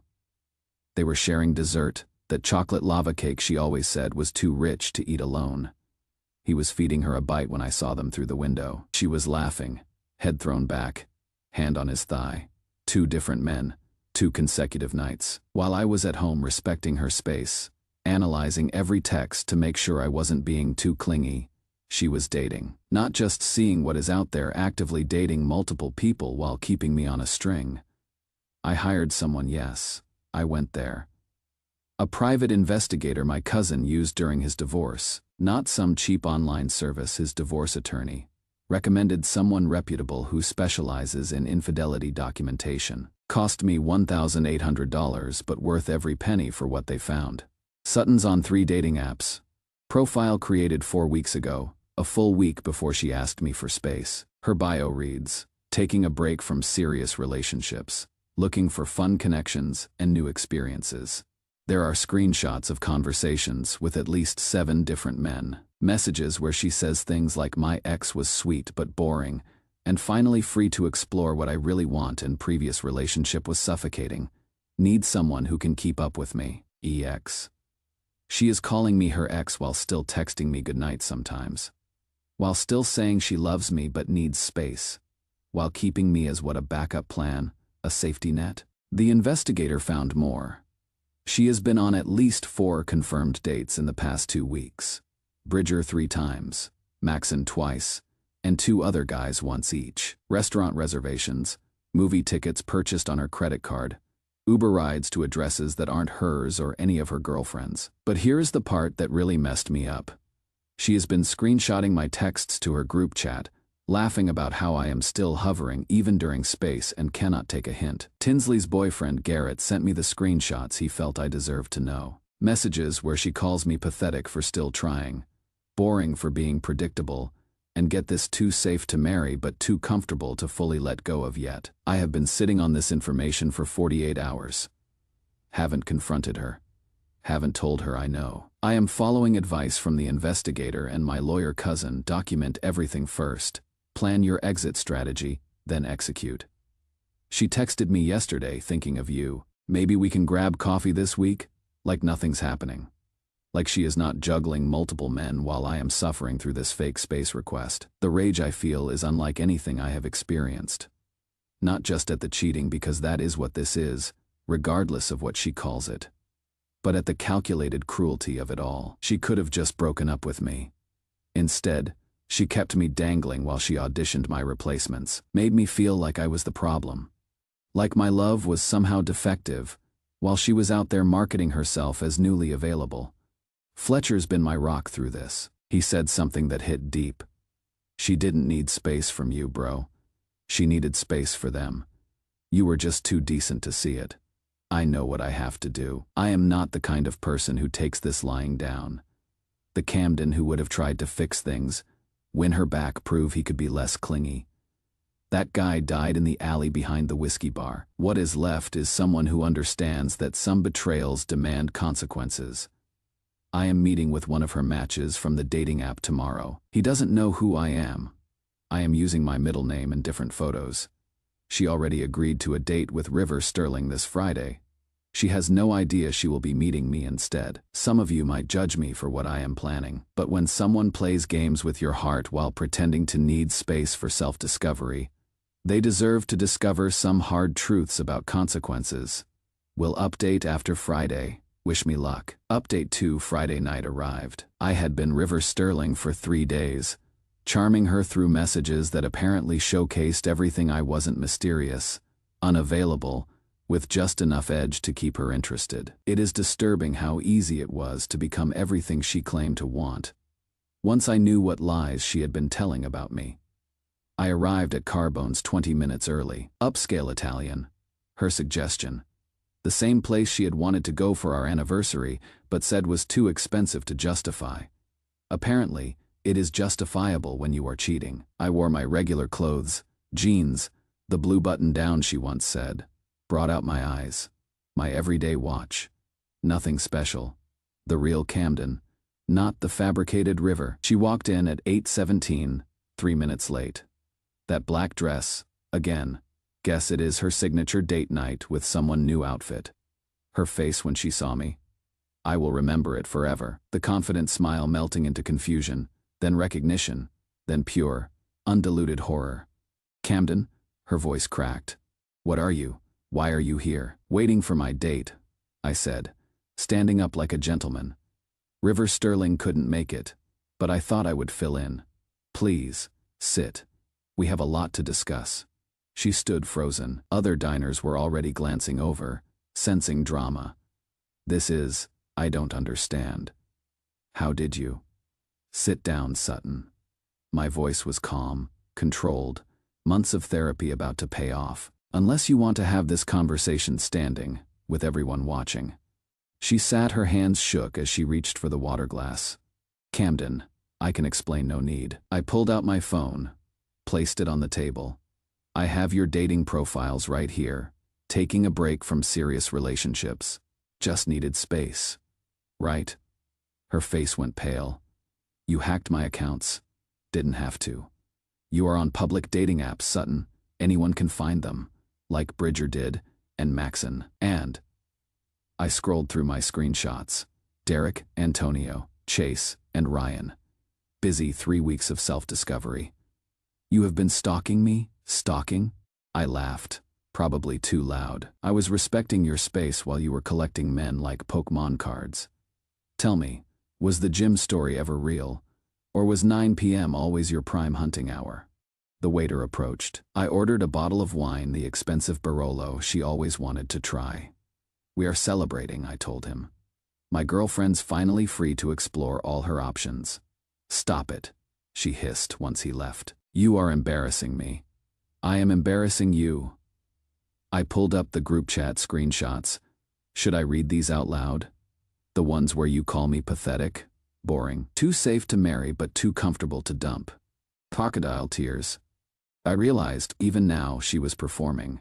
Like Marcello's Where You Were with Bridger Thursday night, or Rosewood Social with Maxon on Friday. Those were pretty public. The wine arrived. I poured 2 glasses, raised mine to space, and all the creative ways people use it. She didn't touch hers. How long have you known? Does it matter? Long enough to realize, I need to find myself actually meant, I need to find someone better while keeping you as backup. That is not. I was confused. You were suffocating me, Camden. Always texting. Always needing to know where I was once a day. I texted once a day during your space. Meanwhile, you were sexting half of Chicago. Sutton noticed, shrinking in her seat. Can we please leave?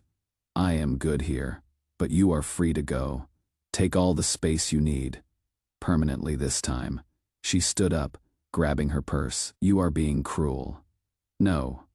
Cruel is making someone think they are the problem while you are auditioning their replacement. Cruel is using self-discovery as code for shopping around. Cruel is what you did to someone who loved you with everything he had. She was crying now, real tears finally. Mascara running, the careful facade cracking. I never meant to hurt you. Yes, you did. You just didn't mean to get caught. She left then, practically running. The waiter came over, concerned. I handed him my card. Just the wine, thanks, and box up whatever tonight's special is. My roommate loves Italian. But the evening wasn't over. See, I had made one decision before dinner that I had been debating all week. Before arriving at Carbone's, I had compiled everything the investigator found: screenshots, timeline, evidence into a clear, factual document. No editorializing, no dramatic flourishes, just dates, photos, messages, the truth, organized chronologically. I sent it to 3 people, Tinsley, Fletcher, and one mutual friend from our social circle, who I knew would understand the gravity of what I was sharing. My message was simple. This is why we are over. I am not asking you to do anything with this information. Just wanted people who care about both of us to know the truth. I didn't post it publicly, didn't send it to her employer, didn't blast it across social media. I just stopped protecting her from the natural consequences of her choices. What happened next wasn't my doing it. Was the inevitable result of truth meeting daylight. Within hours, the information circulated through our mutual circles. Tinsley, devastated by her sister's actions, apparently showed it to their parents. The mutual friend shared context with others who had been confused about our sudden break. Someone forwarded it to another someone, who happened to know Bridger's wife Diana. My phone started buzzing around midnight. Not Sutton, not yet. But Tinsley, I am so sorry. I should have told you sooner. I suspected, but didn't want to believe it. Then, hours later, the flood began. 23 missed calls from Sutton. Texts ranging from rage to panic to desperation. What did you do? Bridger's wife is calling me. My parents saw everything. My boss knows, please. Camden, make it stop. I am sorry. I am sorry. I am sorry. This is ruining my life. I responded to exactly one message. I didn't ruin your life, Sutton. I just stopped hiding what you had been doing to mine. The aftermath unfolded over the next week. Diana, Bridger's wife, filed for divorce. Turns out he had been lying to her about late training sessions.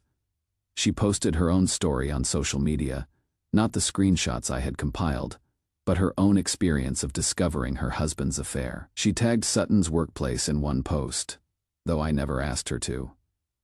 Maxon got called into HR. Not because I reported him. Someone from their office saw the timeline and realized he had been using company time for personal dating app activity. The investigation cleared him of major violations, but the stigma followed him anyway. Sutton's parents called me. Her father apologized, said they had raised her better than this. Her mother cried, said she didn't recognize her daughter anymore. The marketing team's group chat apparently erupted. Several members felt betrayed that Sutton had been mocking me while they had been giving her sympathy about our difficult relationship phase. But here is what I learned through all of this. I didn't destroy her reputation. The truth did that. I didn't weaponize information. I simply stopped being the only person carrying the weight of her lies. There is a difference between revenge and refusing to be complicit in your own deception. Monday morning, I changed my locks. By Monday afternoon, she was at my door. She looked broken, mascara stained, hair unwashed, wearing sweatpants I had never seen her in. Camden, please, I made a mistake. I was just scared of how serious things were getting. Were you scared when you were kissing Bridger? Or when Maxon was feeding you chocolate cake? I know I messed up, but what we had was real. I just got confused, needed to know for sure you were the one. And you figured that out by dating everyone else, by calling me your ex while I still thought we had a future. I love you, Camden. I never stopped loving you. I looked at her then, really looked at her. This woman I had planned to propose to on New Year's Eve. The ring I had already bought 2 months' salary sitting in my sock drawer. I had spent weeks choosing it, planning the moment, imagining her face when I asked. All of that was for someone who didn't exist. Or maybe someone who existed but chose not to be that person for me. You don't love me, Sutton. You love having me. There is a difference. Please don't do this. Everyone hates me now. I lost my promotion opportunity. Bridger will not talk to me. Maxon pretends I don't exist. My reputation is destroyed. Good. That single word hit her like a physical blow. She stepped back, understanding finally dawning. You are not going to forgive me. I am going to forget you. There is a difference. She left then, and that was the last time we spoke directly. Over the following weeks, I heard updates through Tinsley, who would become an unexpected friend through all this. Sutton moved back with her parents. The apartment she loved became unaffordable after the promotion fell through. The gym where she would met Bridger asked her not to renew her membership after Diana confronted her there. The co-workers who had been her decompression crew wanted nothing to do with the office scandal. The dating apps she had treated like a shopping catalog. She became a cautionary tale. Her profile screenshots circulated in red flag threads on Reddit. Someone recognized her at a bar and loudly warned their friend. The digital scarlet letter of the modern age, I felt.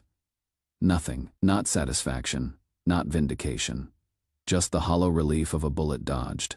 I have received probably 50 messages asking for updates. So here is where everything landed. Sutton Clare's trajectory continued downward before stabilizing at a lower altitude. According to Tinsley, who genuinely became a good friend through this, Sutton went through 4 jobs in 8 months. Turns out, when you become internet famous for a relationship scandal, employers Google you. She eventually found work at a small startup willing to overlook her digital history. Though it is not the marketing director position she had been chasing. She is still living with her parents, approaching a year now. Still single, though she is back on dating apps with a very different bio. Something about learning from past mistakes and seeking genuine connections. The comments on her profiles remain brutal. Someone always recognizes her and posts the screenshots, though the viral moment has mostly passed. Bridger's divorce finalized 3 months ago. He lost the house, pays alimony, and his personal training business took a significant hit after Diana's social media campaign. Smaller client base, different gym, humbled but not destroyed. He tried reaching out to me once, claiming we were both victims of Sutton's manipulation. I blocked him. Accountability matters. And he knew exactly what he was doing. Maxon transferred to the Portland office. The HR investigation cleared him of major violations, but the stigma stuck. Last I heard through the social grapevine, he is dating someone age-appropriate and keeping it entirely off social media. Lessons learned, apparently. But this update isn't about their endings. It is about my beginning. 2 months after everything exploded, right when I was starting to feel like myself again. I was at a coffee shop working on a freelance project. The place was packed. And this woman asked if she could share my table.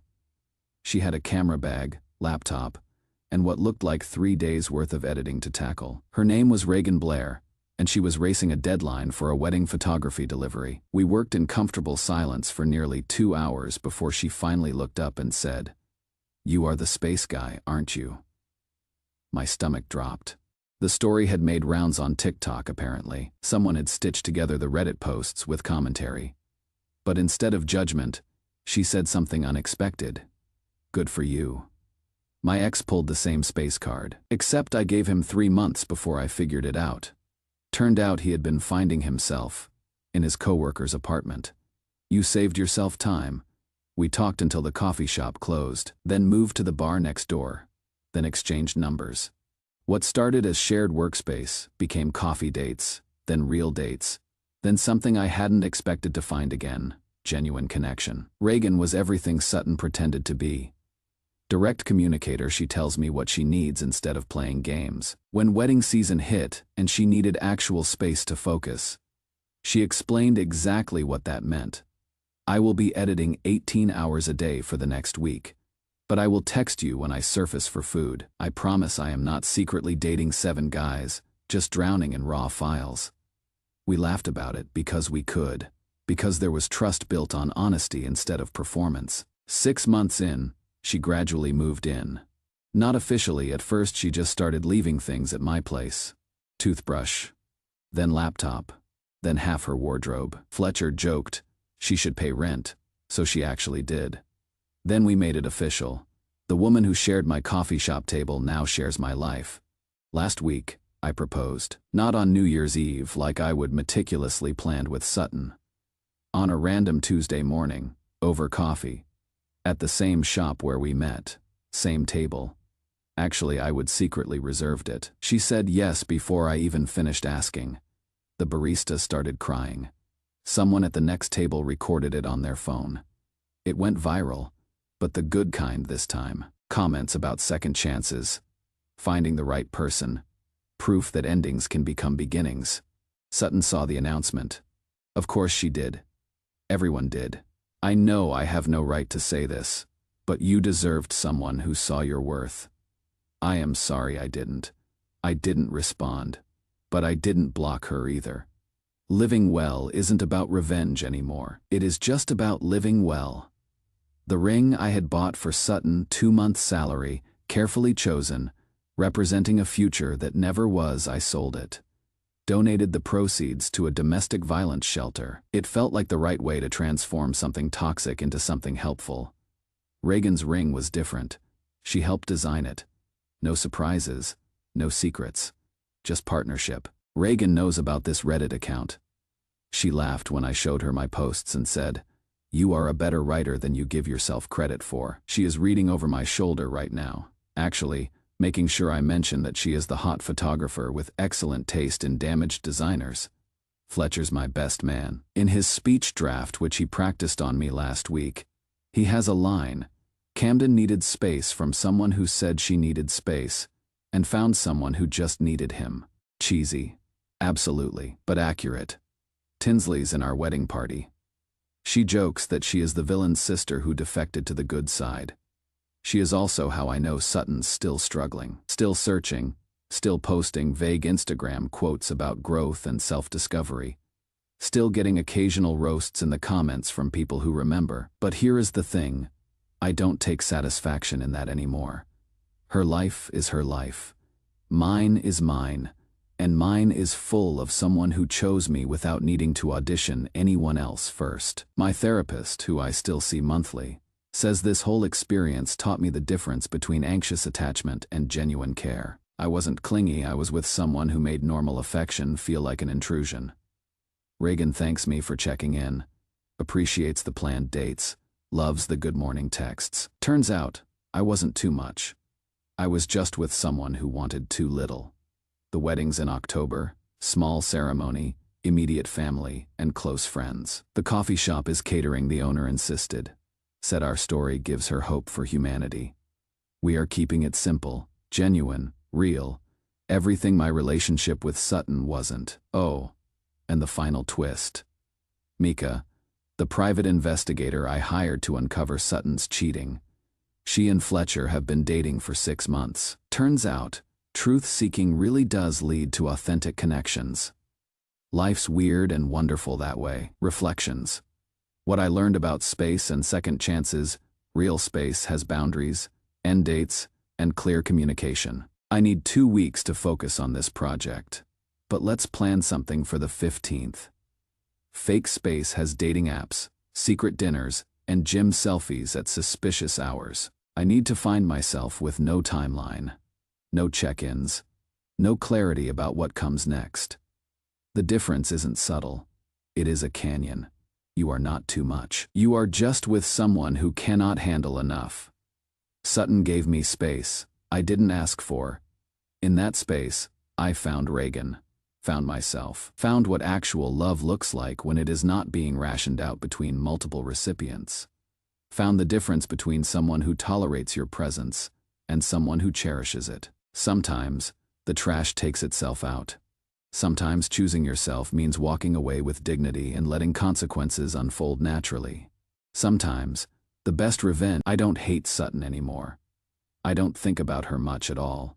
She is a chapter in my story, not the whole book. And the book I am writing now with Reagan, with genuine friends, with self-respect intact, is so much better than the one I was trying to force with someone who didn't want to be in it.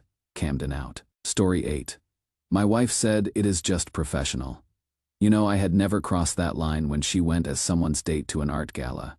So I showed her the leaked video of them entering a hotel room together that night. I am Nathan, 44M, and I work in corporate finance while my wife Claire, 44F, is an art consultant.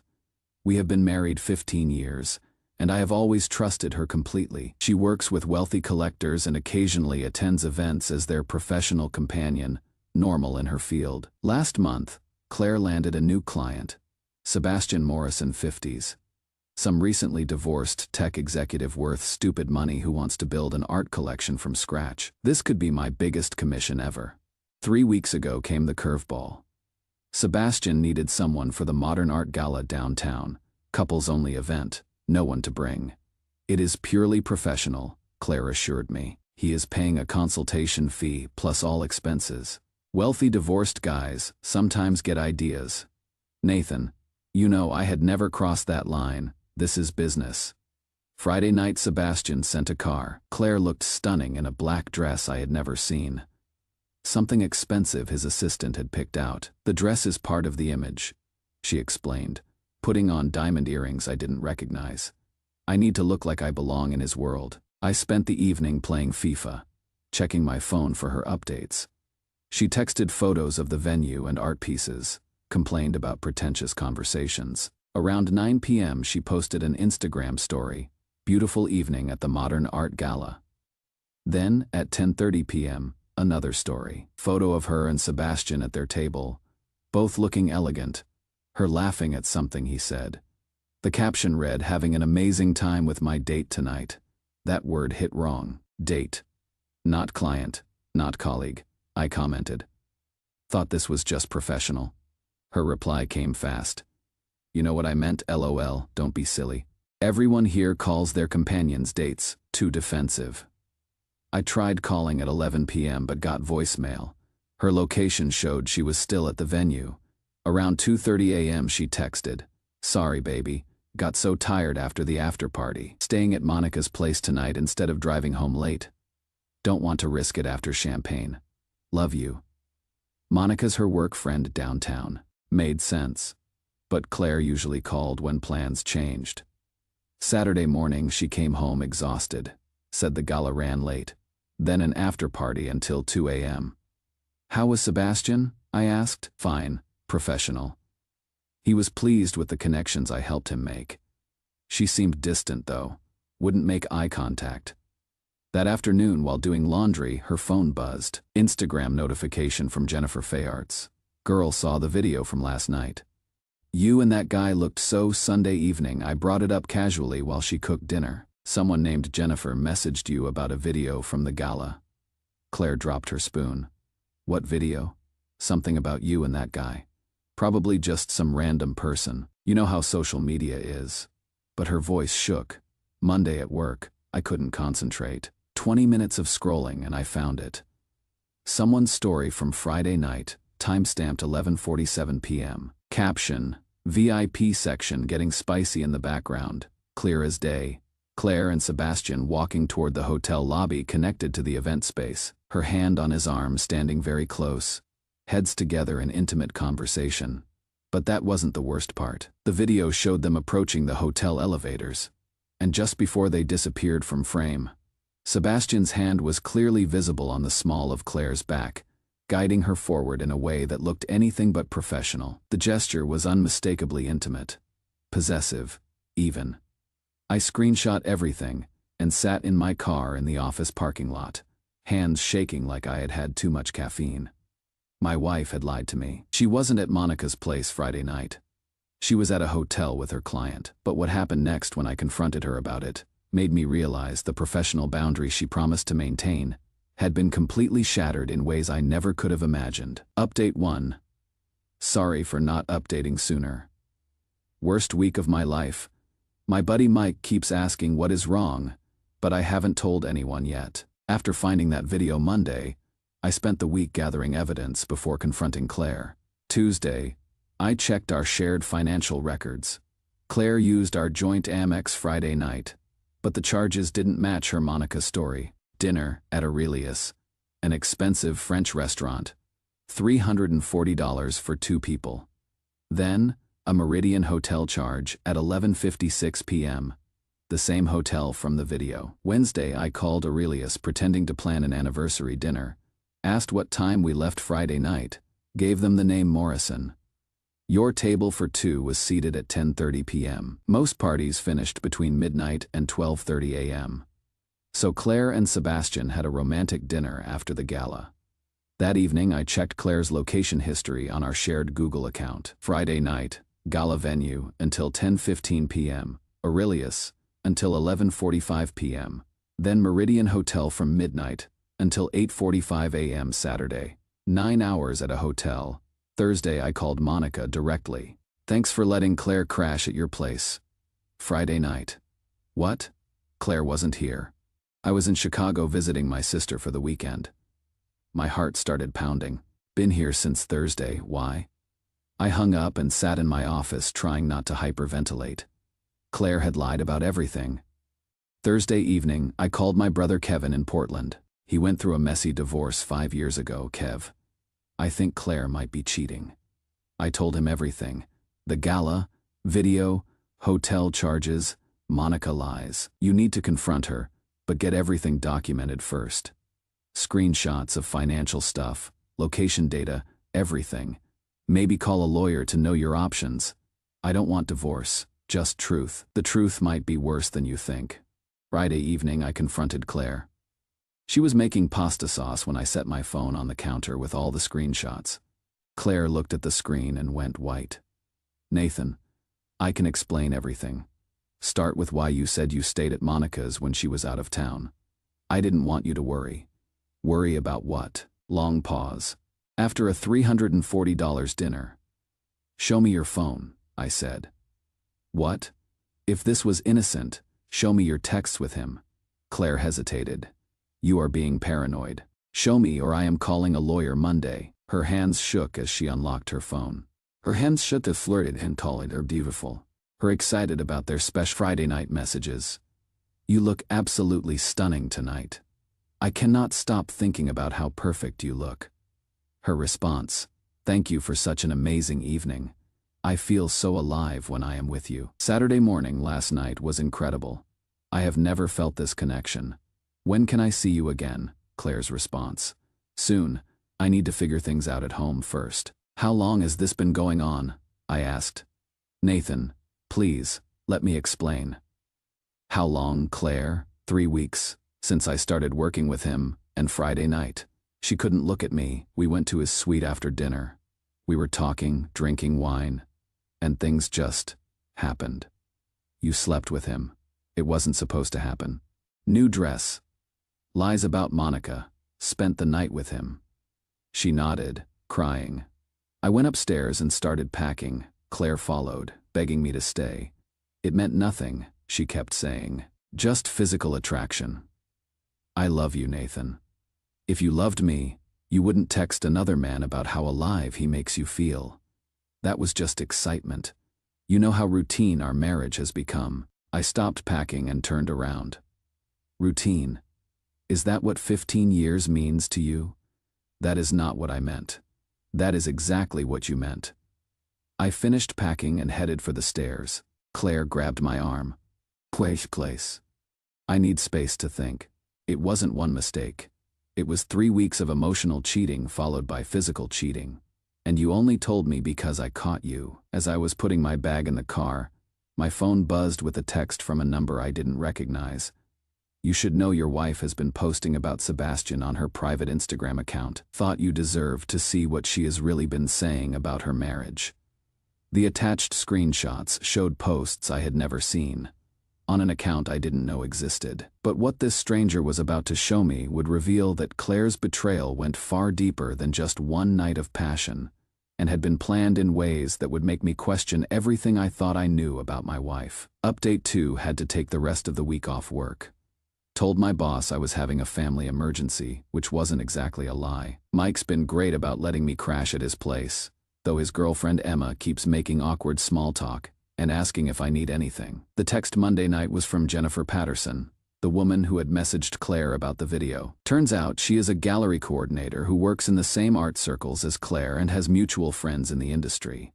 I have been debating whether to reach out for 3 days, she wrote, but if my husband was being played like this, I would want someone to tell me. She sent me screenshots from Claire's private Instagram account, an account called Feifei Arts Life that I had never heard of. Claire had been posting there for weeks about feeling trapped in a suburban marriage, and finally discovering what passion really feels like with someone new. The posts were devastating to read. Photos of expensive gifts Sebastian had sent to her office, flowers, jewelry, art books, screenshots of their flirty text conversations, a photo from inside what was clearly a hotel room with champagne glasses, and the caption, "Sometimes you have to follow your heart, even when it is complicated." But the worst was a post from Saturday morning. Time-stamped 9:14 a.m. Finally took the leap last night. No regrets. Life is too short to stay safe and settle for comfortable. The comments from her friends were even worse. People I would met at dinner parties and work events, cheering her on and saying things like, "You deserve to be happy," and it is about time you put yourself first. I forwarded everything to the lawyer Kevin had recommended and set up an appointment for Wednesday. Tuesday, I got an unexpected call at Mike's place from someone who identified himself as David Chen, Sebastian's business partner, Mr. Harrison. This is David Chen from Morrison Ventures. We need to discuss what happened Friday night. We met at a coffee shop in the financial district. David looked uncomfortable as hell, kept checking his phone and glancing around like he didn't want to be seen. Sebastian told me about the situation with your wife, he said once we were seated. I wanted you to know that our board of directors doesn't condone this kind of behavior from our executives. What exactly did he tell you? That he had an inappropriate relationship with a married consultant. The board saw the video that has been circulating online, and we have decided to terminate his position effective immediately. I had no idea the video had gone viral. David continued. We are a newly public company, Mr. Harrison. We cannot have our executives caught up in adultery scandals. It is terrible optics for our investors. He got fired. As of this morning, Sebastian's also going through a contentious divorce. His ex-wife's legal team is going to have a field day with this evidence. Your wife will probably be subpoenaed as a witness in their proceedings. That afternoon, I checked social media and discovered the video had been shared hundreds of times across multiple platforms. Someone had identified Claire from her professional connections in the art world, and the comments were brutal. Her reputation was being destroyed in real time. People were calling her a homewrecker, a gold digger. Worse things I will not repeat. Her professional Instagram account was flooded with negative comments, and she had turned off DMs. Tuesday evening, Claire called me crying hysterically. Nathan, my career is falling apart. I lost the Morrison contract, obviously, but now 2 other clients have dropped me. Word is spreading through the entire art community that I am unprofessional and cannot be trusted. Maybe you should have thought about that before you decided to sleep with a client. Please come home so we can talk about fixing this. I will do anything. Couples therapy, whatever you want. There is nothing to fix. Claire. You made your choice when you decided I was too boring and comfortable. I never said you were boring. Your Instagram posts say otherwise. She went quiet. You saw those? Jennifer Patterson made sure I saw them. Along with half the art world. Apparently those posts were just venting. I was confused and overwhelmed by the attention Sebastian was giving me. For 3 weeks, Claire, you were overwhelmed for 3 weeks and didn't think to talk to your husband about it. I was planning to. After the gala, I was going to tell you everything. You were planning to leave me after the gala. Your posts make that pretty clear. Wednesday, my lawyer gave me news that made everything even more complicated. Your wife's been in regular contact with Sebastian since the hotel incident. Richard Martinez told me across his mahogany desk. We have evidence they have met multiple times this week. My heart sank. What kind of evidence? Credit card receipts from restaurants, location data that shows them at the same addresses, and witness statements from people who have seen them together. She has been lying to you about ending the relationship. She told me it was over. According to our investigation, they had lunch Monday, met at his apartment Tuesday afternoon, and were seen together at a gallery opening last night. I felt sick. While Claire was calling me crying about her destroyed career, she was still seeing Sebastian. There is more, Richard continued. We have discovered that your wife and Sebastian were planning this relationship for much longer than 3 weeks. Bank records show he has been sending her money for almost 2 months. Money for what? Consulting fees, supposedly. But the amounts are far above market rate for her services. It looks like he was financially supporting her before they became physically involved. Thursday, I confronted Mike about keeping this information from him. We were in his garage working on his motorcycle when I finally broke down and told him everything. Dude, she has been playing you for months, he said, setting down his wrench. This wasn't some spontaneous thing at the gala. This was a full-blown exit strategy. I keep thinking about all the times she came home excited about working with him. She was falling for him right in front of me, and I was happy for her career success. That is because you trusted your wife. You are not supposed to have to monitor every client meeting for signs of cheating. What kind of person plans something like this for 2 months? Someone who has checked out of their marriage emotionally long before they check out physically. Nathan, I need to tell you something, and I probably should have said this earlier, she began. Claire asked me to lie to you about her whereabouts this week. She told you she was staying at our mom's house. Right? She said she needed space to think. She has been staying at Sebastian's apartment downtown. Mom hasn't seen her at all this week. She is living with him? I think so. I told her I wouldn't cover for her anymore. This whole thing is insane. She is throwing away her marriage and her career for some guy she barely knows. I hung up and just sat in Mike's guest room staring at the wall. My wife of 15 years was living with her affair partner, while publicly playing the victim about her destroyed reputation. Friday morning, I drove to our house to get more clothes and found Claire's car in the driveway. I waited until she left for whatever appointment she had, then went inside. The house felt different, colder. I noticed immediately that several of her personal items were missing: jewelry, books, clothes. She was clearly packing gradually to move out permanently. In our bedroom, I found a draft of a letter on her laptop that she would apparently forgotten to close. Dear Nathan, by the time you read this, I will be starting a new chapter of my life. I have realized that what Sebastian and I have is real love, not just physical attraction. I know this hurts you, but I cannot keep pretending to be happy in a marriage that stopped fulfilling me years ago. I hope someday you will understand that this is what is best for both of us. The letter was dated for this upcoming Monday. Saturday morning, I got a text from Claire. Can we please meet today and talk? I have something important I need to tell you face to face. I agreed to meet her at the same coffee shop where I would met with David Chen, but when we sat down that afternoon, what Claire revealed made me realize I had been living with a stranger for months, and this affair was just the tip of an iceberg of deception that went deeper than I could have imagined. Final update. Writing this from my new apartment. Finally moved out of Mike's place last week, and got my own place about 10 minutes from work. Been officially separated for 2 months now, and the divorce papers were filed 3 weeks ago. Claire and I met at that coffee shop on a rainy Saturday afternoon. She looked terrible, like she hadn't slept in weeks. The confident, put-together woman I had married was gone, replaced by someone who seemed hollowed out and desperate. Nathan, I need to tell you everything, she said before I could even sit down. This thing with Sebastian, it didn't start 3 weeks before the gala like I told you, I know. My lawyer found bank records going back 2 months. No, you don't understand. It started 6 months ago. I stared at her. What? I met Sebastian at an art fair last fall. We exchanged business cards and started talking about his interest in collecting.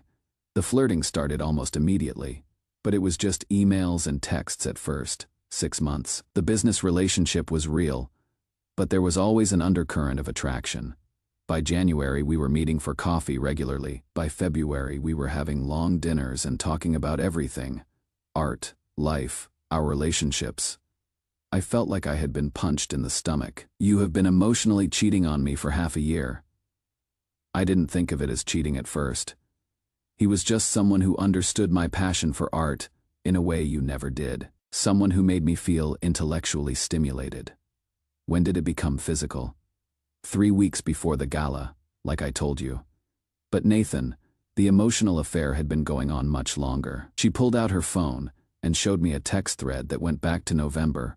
Hundreds of messages. Daily conversations about art, about feeling unfulfilled, about the excitement of connecting with someone who really saw her. The gala was supposed to be our public debut as a couple.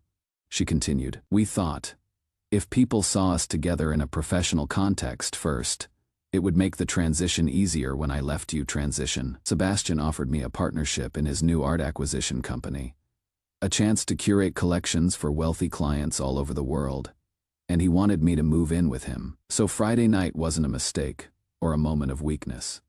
It was you moving out. The plan was for me to stay at the hotel that night and come home Saturday to pack my things and tell you everything. But when that video went viral and I realized people were recording us, I panicked.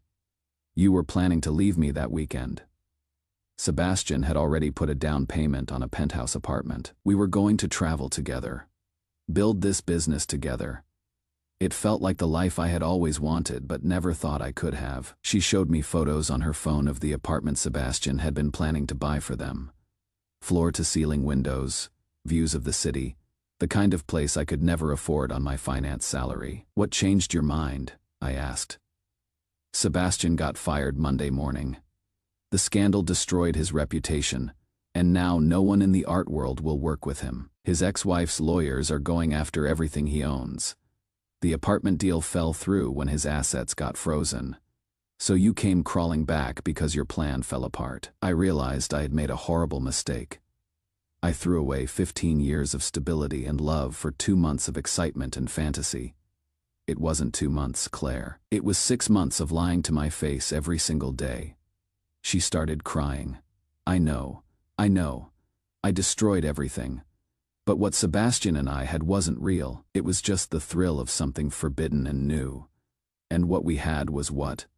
Boring routine? No. What we had was real and solid.